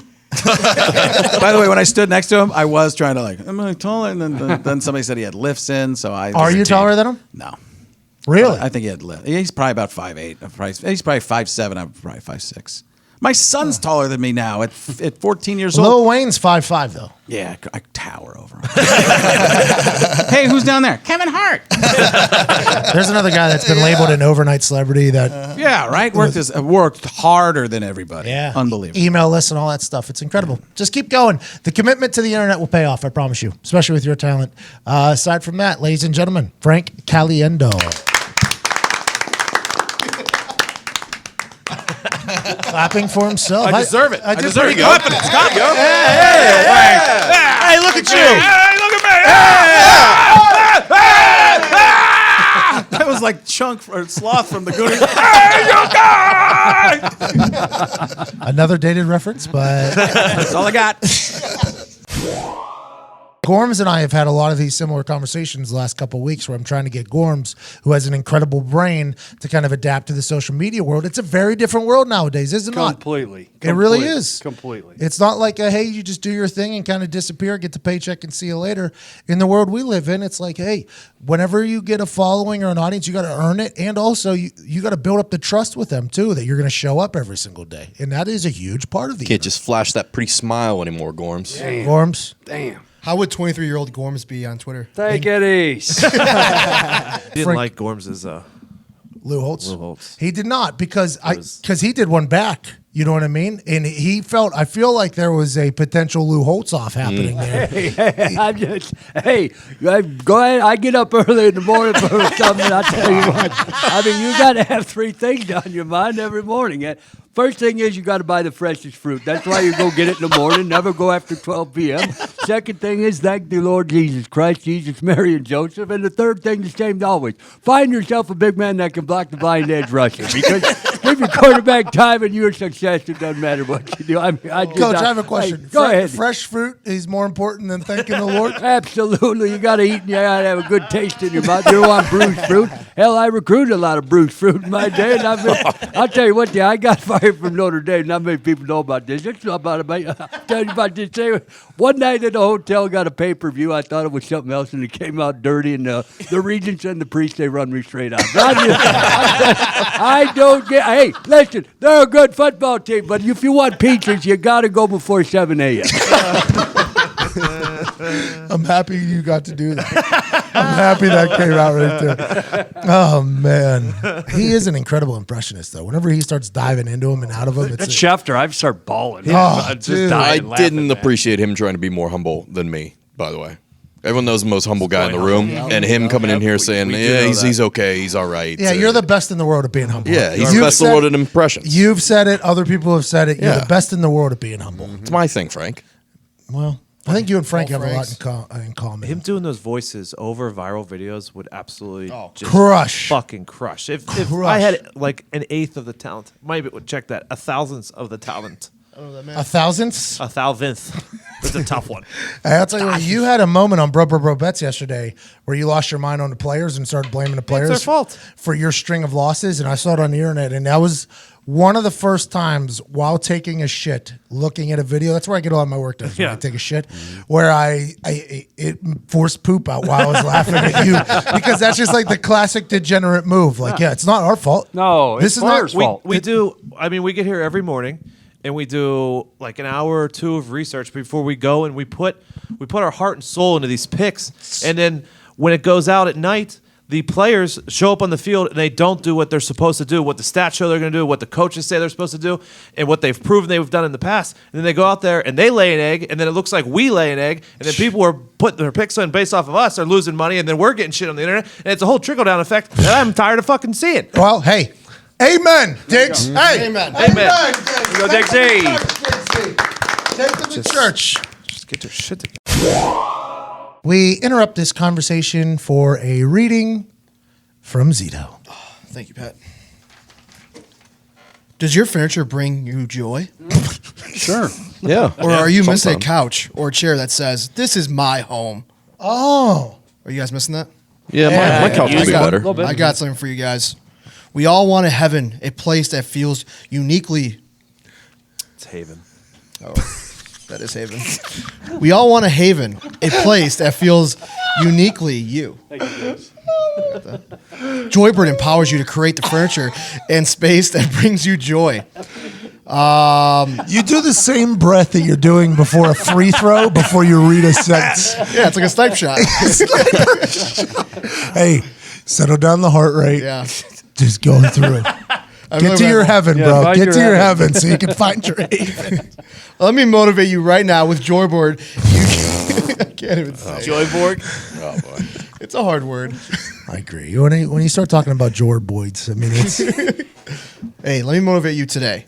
With Joybird, you get one-of-a-kind furniture crafted to your unique taste. Turn your ideas into reality with hundreds of styles and options. From rich buttery leather to Whoa! buttery. That's what I'm saying. that buttery leather. To the plushest velvet you've ever felt. Find the fabric and texture that's right for you. Joybird offers a range of kid and pet-friendly upholstery. Whoa! Big deal. Options so that your creations can stand the test of time. Free personal designs consultations to help nail down your perfect design. Who was that? Consultations? Consultations. Nailed it? Nope. Constellations. Nope. Free personal design consultants. Close. Just drew on a couple extra. That's on me. It sounds better the other way, though. You know what? You're right. You're smarter than that. Quality handcrafted furniture. Each Joybird piece is made by hand with care and precision. Use high quality hard Nope. Go for wood. it. It's cut off. It's cut off, so that's not on Z. And I guess That's the on the WO. printer. Yeah. Oh, good guess. Good guess, bro. What do you think? Hard work maybe was another one? That is actually. That makes more sense. And responsibility, source materials to fit your exact specifications. The limited lifetime warranty included and 365-day home trial. Skip the furniture store and bring the showroom home. Sit on it, sleep on it, and break it in. If you don't love your Joybird, return for a full refund, hassle-free, in-home delivery. They will even remove all the packing materials. That's actually amazing. Free returns within 2 weeks of Yeah, delivery. the entire thing's amazing. Isn't I it? know. That's, There's a 365-day free trial. You just blew right through that. I know. Get to try an entire thing. I literally hate when the packing material's left over, though. Oh, yeah, it's the That's worst. literally the worst. Yeah. They never pick it up. And then, Well, that's why they're Joybird, because they're bringing joy to your life in the process of moving and grooving. and the bird flies away with the trash. Now we're talking. Got a boys eat. See how Joybird can help you design your dream space. Find your joy today at joybird.com/promo/McAfee. Create the furniture. Say that one more again. Find your joy today at joybird.com/McAfee. Create the furniture that brings you joy today at joybird.com/McAfee. Go to joybird.com/McAfee and receive an exclusive offer for 25% off your first order by using the code McAfee. 25% off and a 365-day trial. Go ahead and take care of your place. Get beautiful furniture, custom hardwood, custom humans doing a lot of hardwood out there. No, shout out to Joybird. Their furniture is incredible. We got it in the office. It looks good. They moved it in. They took the wrapping out, which was So incredible. happy. Hassle-free. 365-day free trial. You'd be dumb not to try it. And 25% off. That's joybird.com/McAfee. What happened to the /promo/McAfee? They actually wrote down promo. But the line underneath it says /McAfee. So I didn't know if it was like /promo, then go to McAfee. I didn't read ahead. You know what? That's because you live in the moment. I do. That's what you do. I'm ordering Joybird now because they ain't gonna be around for long. So It was actually the second time I've read them. Let's take advantage of this deal. It's not going to last long if we keep up with the Zito ad reads. And let's get back to this conversation. A couple things happened yesterday, big in the news. Adam Gase is now the GM of the New York Jets, joining Bill Belichick and Pete Carroll as head coaches that have control of the roster. What was that, Diggs? You just made a face? Yeah, I crazy. thought is Pete and John Schneider together, or is Pete? I think Pete is in control of the roster, I believe. It's a wild move, by the way. I think that's the only reason why he took the Seahawks job is because Yeah. he wanted to control the roster. I think Chip Kelly had it whenever he was at Philly. Yes. Yep.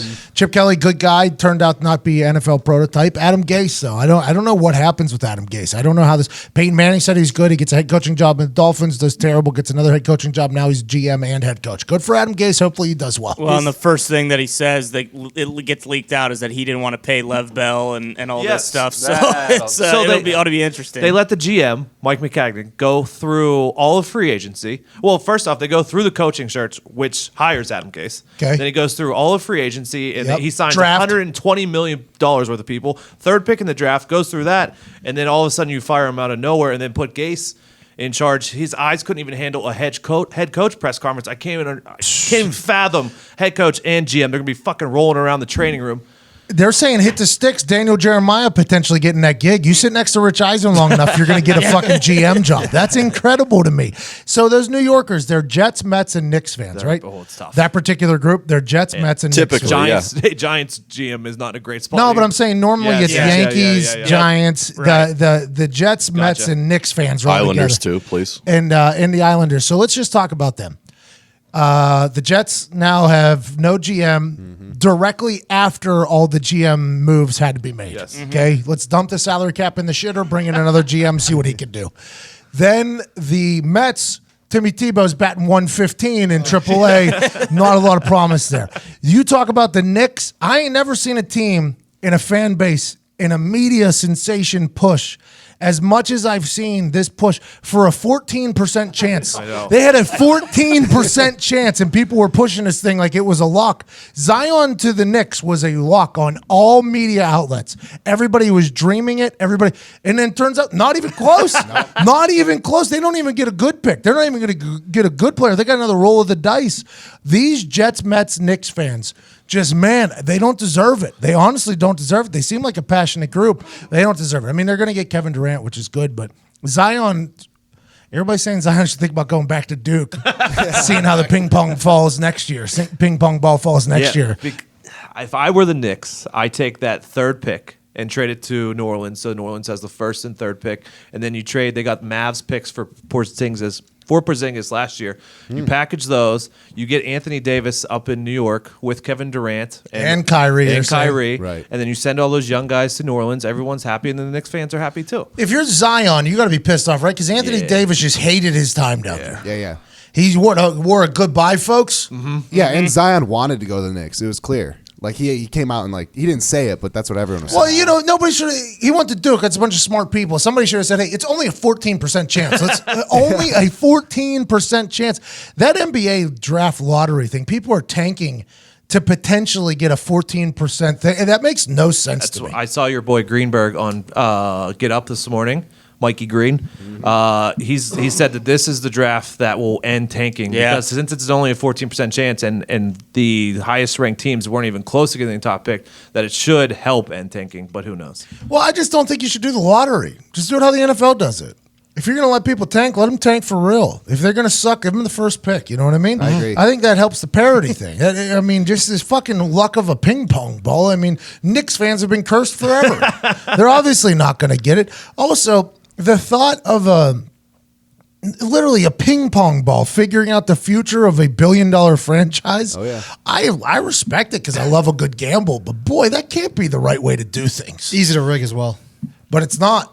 It's obviously wait the not. ball Back in the day, not anymore. Dude, NBA this is the worst case scenario. Zion to New Orleans is terrible. Yeah, if they rigged it, then he would 1,000% be going to the Knicks. New Orleans and Memphis, the two smallest markets in the NBA. Get the top two picks. Top two picks. Oh my God. Who's the bald-headed guy that's commish? Silver. Silver's just sitting there like about to turn heel like Goodell. About to turn heel like Goodell and just fucking throw the balls out. By the way, very crazy that the person that tweeted out the sound check from earlier in the day wasn't right. That's insane. I never would have guessed that the NBA wouldn't leave their doors completely open for the sound check of the thing. That thing got a few thousand retweets. Everybody's like, look at this Suns getting the first pick of the draft. Like, what? You think they're just leaving the doors open on who gets the drink? Get the fuck out of here. That was outrageous to me. That was running too. The internet was running with that. Robert Kraft, we didn't talk about his dick will not be on the internet. Good for him. Cash pays. Good for him. Cash pays. Jamie Collins is going back to the Pats. Jamie Collins is going back to the Pats. I think this will instill a little bit of motivation for him. He's a physical specimen. I watched him literally leap over a long snapper when there was a no propel yourself rule. I didn't think he was coming. He just jumped clear over Matt Overton. I saw him while he was in the air holding the ball for Vinatieri. Almost pooped my pants, almost leaked some dew. Vinatieri kicks it off his chest. Thought I was going to scoop and score. It didn't happen. Thank God. I did see you fucking chasing it as quick as you could in that video. I thought somebody else was going to scoop and score that thing. You know, anytime you hear a tuh-tuh, there's a good chance you got to go do something. You know what I mean? You got to go chase that thing down. Not the worst sound in the history of fucking punters and kickers is boom boom. When you were running, did it enter your mind to go, what the fuck, Overton? No, because it's not really his fault. I know, he's down. Overton would have no idea. To be honest, it was the rule was you couldn't propel yourself. So that kind of eliminated people going over the center because you couldn't even touch anybody with your hands. So like not even a graze of your own player or somebody else. So anytime you saw somebody over center, it was like, okay, that guy's just looking for a fake.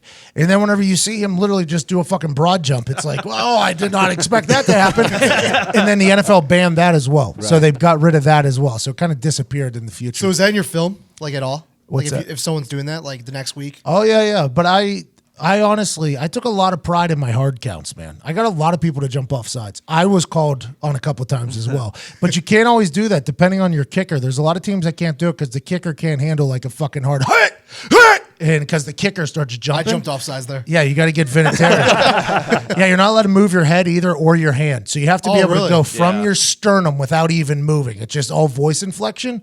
I was pretty fucking good. Pretty good. That's why I hate Walt Anderson, though. There's a video on the internet. I knew that I drew a guy off sides in London. Should have been on the 1 yard line for a 2-point conversion. We should have went for it. Instead, it was a fucking 38-yard extra point for Vinatieri in London with bad K-balls because Walt Anderson said, nope, I'm going to call it on one. Wow. Was his exact words in the referee huddle because Overton poked his head in there.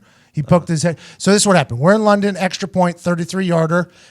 It's not a great trip. We already have terrible K-balls because Walt Anderson refused to use the balls that were broken in. He used all the brand new footballs. So Walt Anderson was completely fucking us to begin with. So it was a 33-yard extra point, and they had a nose tackle that I could see just like, hey, if his hands are white, he's coming. Oh, yeah. If they're red, they're sitting back, right? Sitting back. He was sitting on the edge of his knuckles. Like, I saw him ready to go. So I gave a good old classic, balls call. Like, hey, this is on 2. Mm-hmm. Give a sit. The guy falls right into Overton. Perfect. Here we go. I look at Chuck like, hey, let's go for 2. We're down. Let's go ahead and pick up some points. Overton goes ahead and peeks his little head into the ref conversation. The back judge, the other judge are like, nose tackle fell.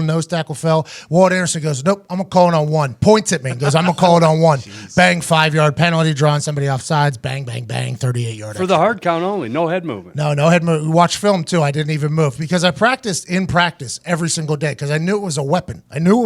Like, because if it's 4th and 4, and you can get a first down, that is a real deal. And if you got a kicker who can chill and a snapper that can chill, it's really good. We practice hard. I had a 4 count.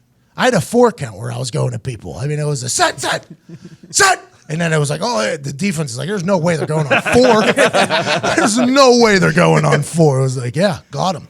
I felt really good about it, but that's why I hate Walt Anderson. Yeah. When a player pops into like the referee huddle like that, does it ever work? Like when they like No, you're just listening. You're not really helping. You're just listening. And Overton comes to the sideline though and tells me that whole story. He goes, listen, there's like 3 refs that were like calling it on him, and Walt Anderson literally turned, looked at you, and said, I'm calling it on 1.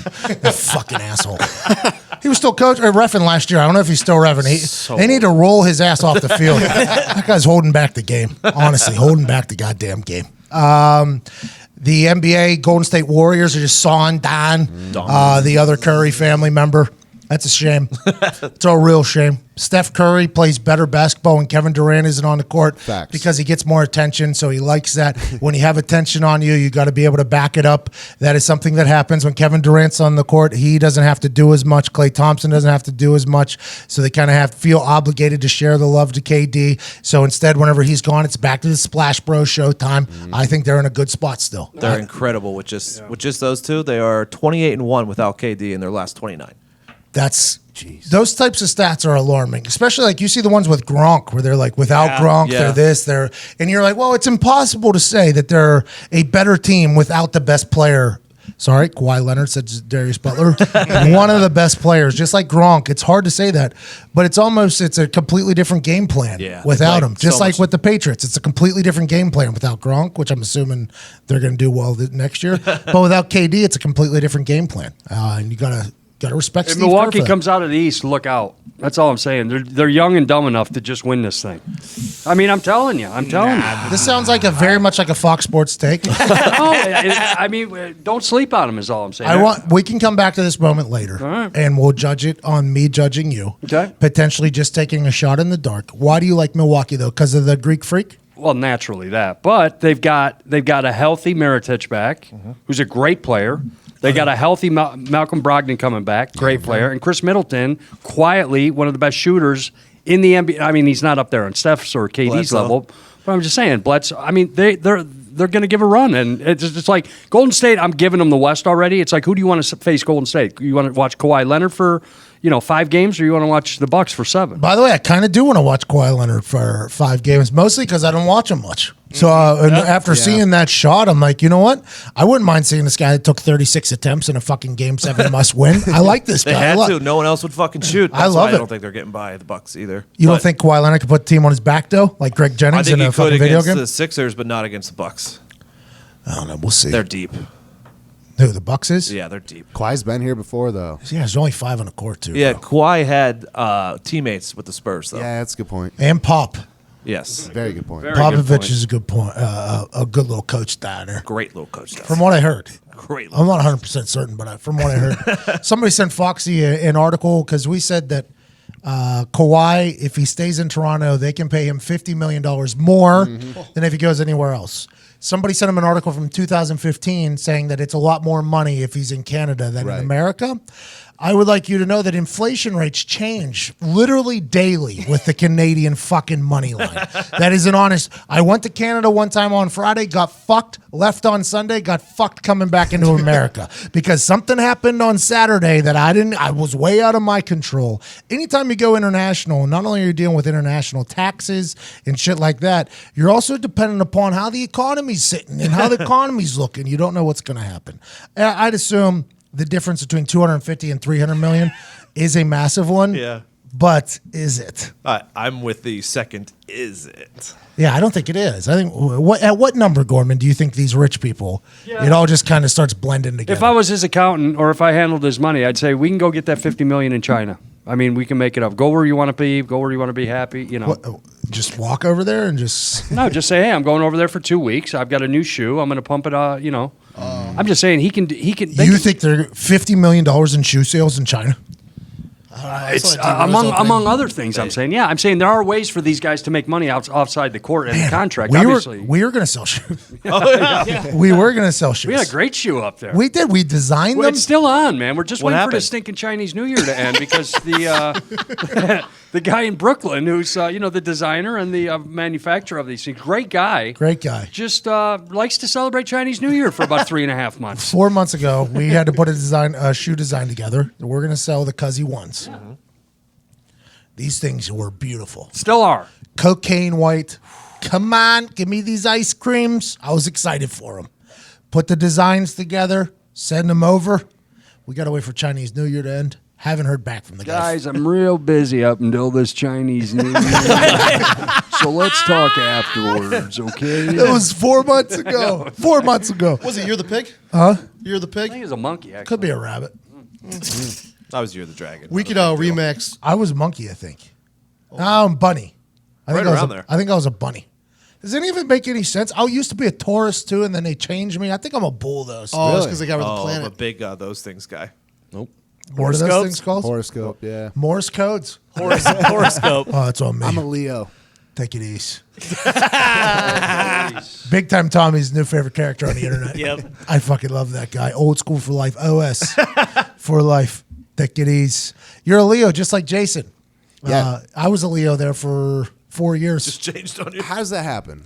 No, well, I was using Jay's ID. August 12th, 1983. How's it going? You want my social security number? Got it. You want to know what my parents do for a living? Got it.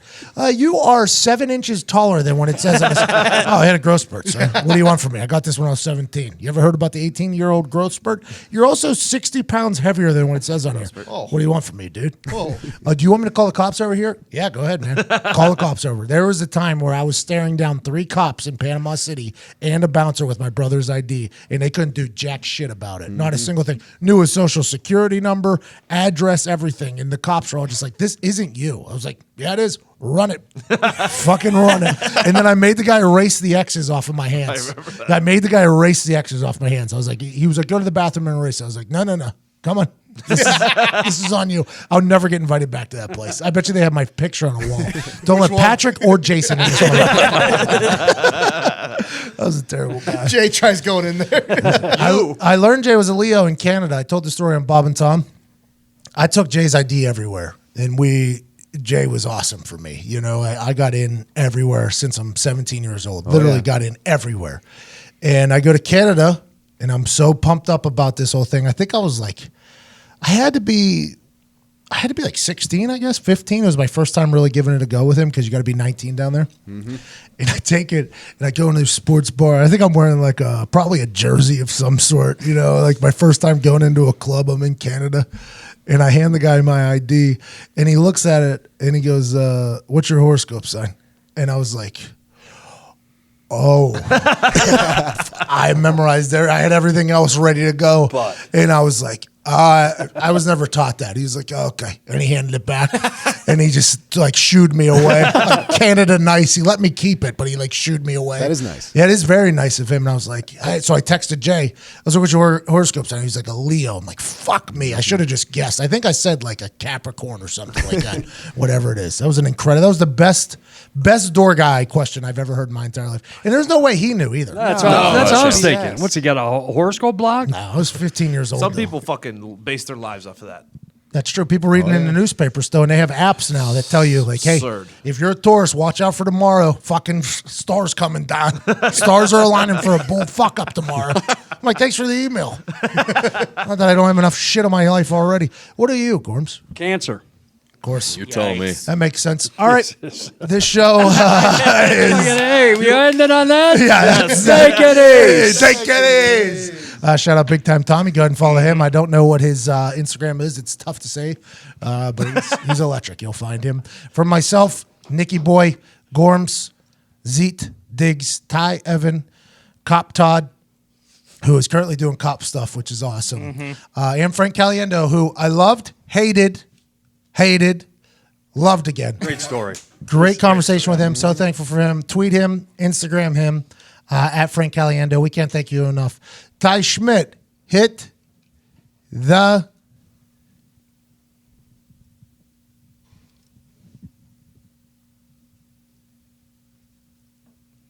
Musica? You just couldn't do it. You had to say something.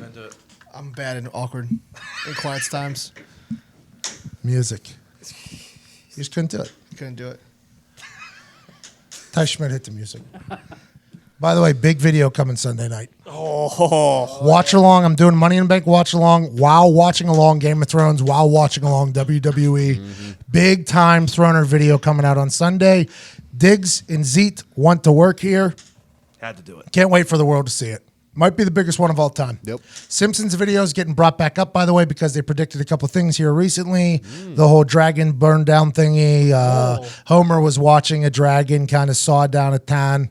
I mean, I guess, yes, it definitely makes sense of the last war or whatever. Right. It's pretty accurate. Yeah, pretty accurate. Matt Groening, time traveler. Haven't seen the video. Go see it. 100 million views. You probably already saw it, if I had to guess. This one might do the same goddamn thing. Big movie coming on Sunday night. Series finale of Thrones. Money in the Bank watch along with the WWE. I'll be watching along while watching along. You can watch along while I do that. Ty Schmidt, hit the music.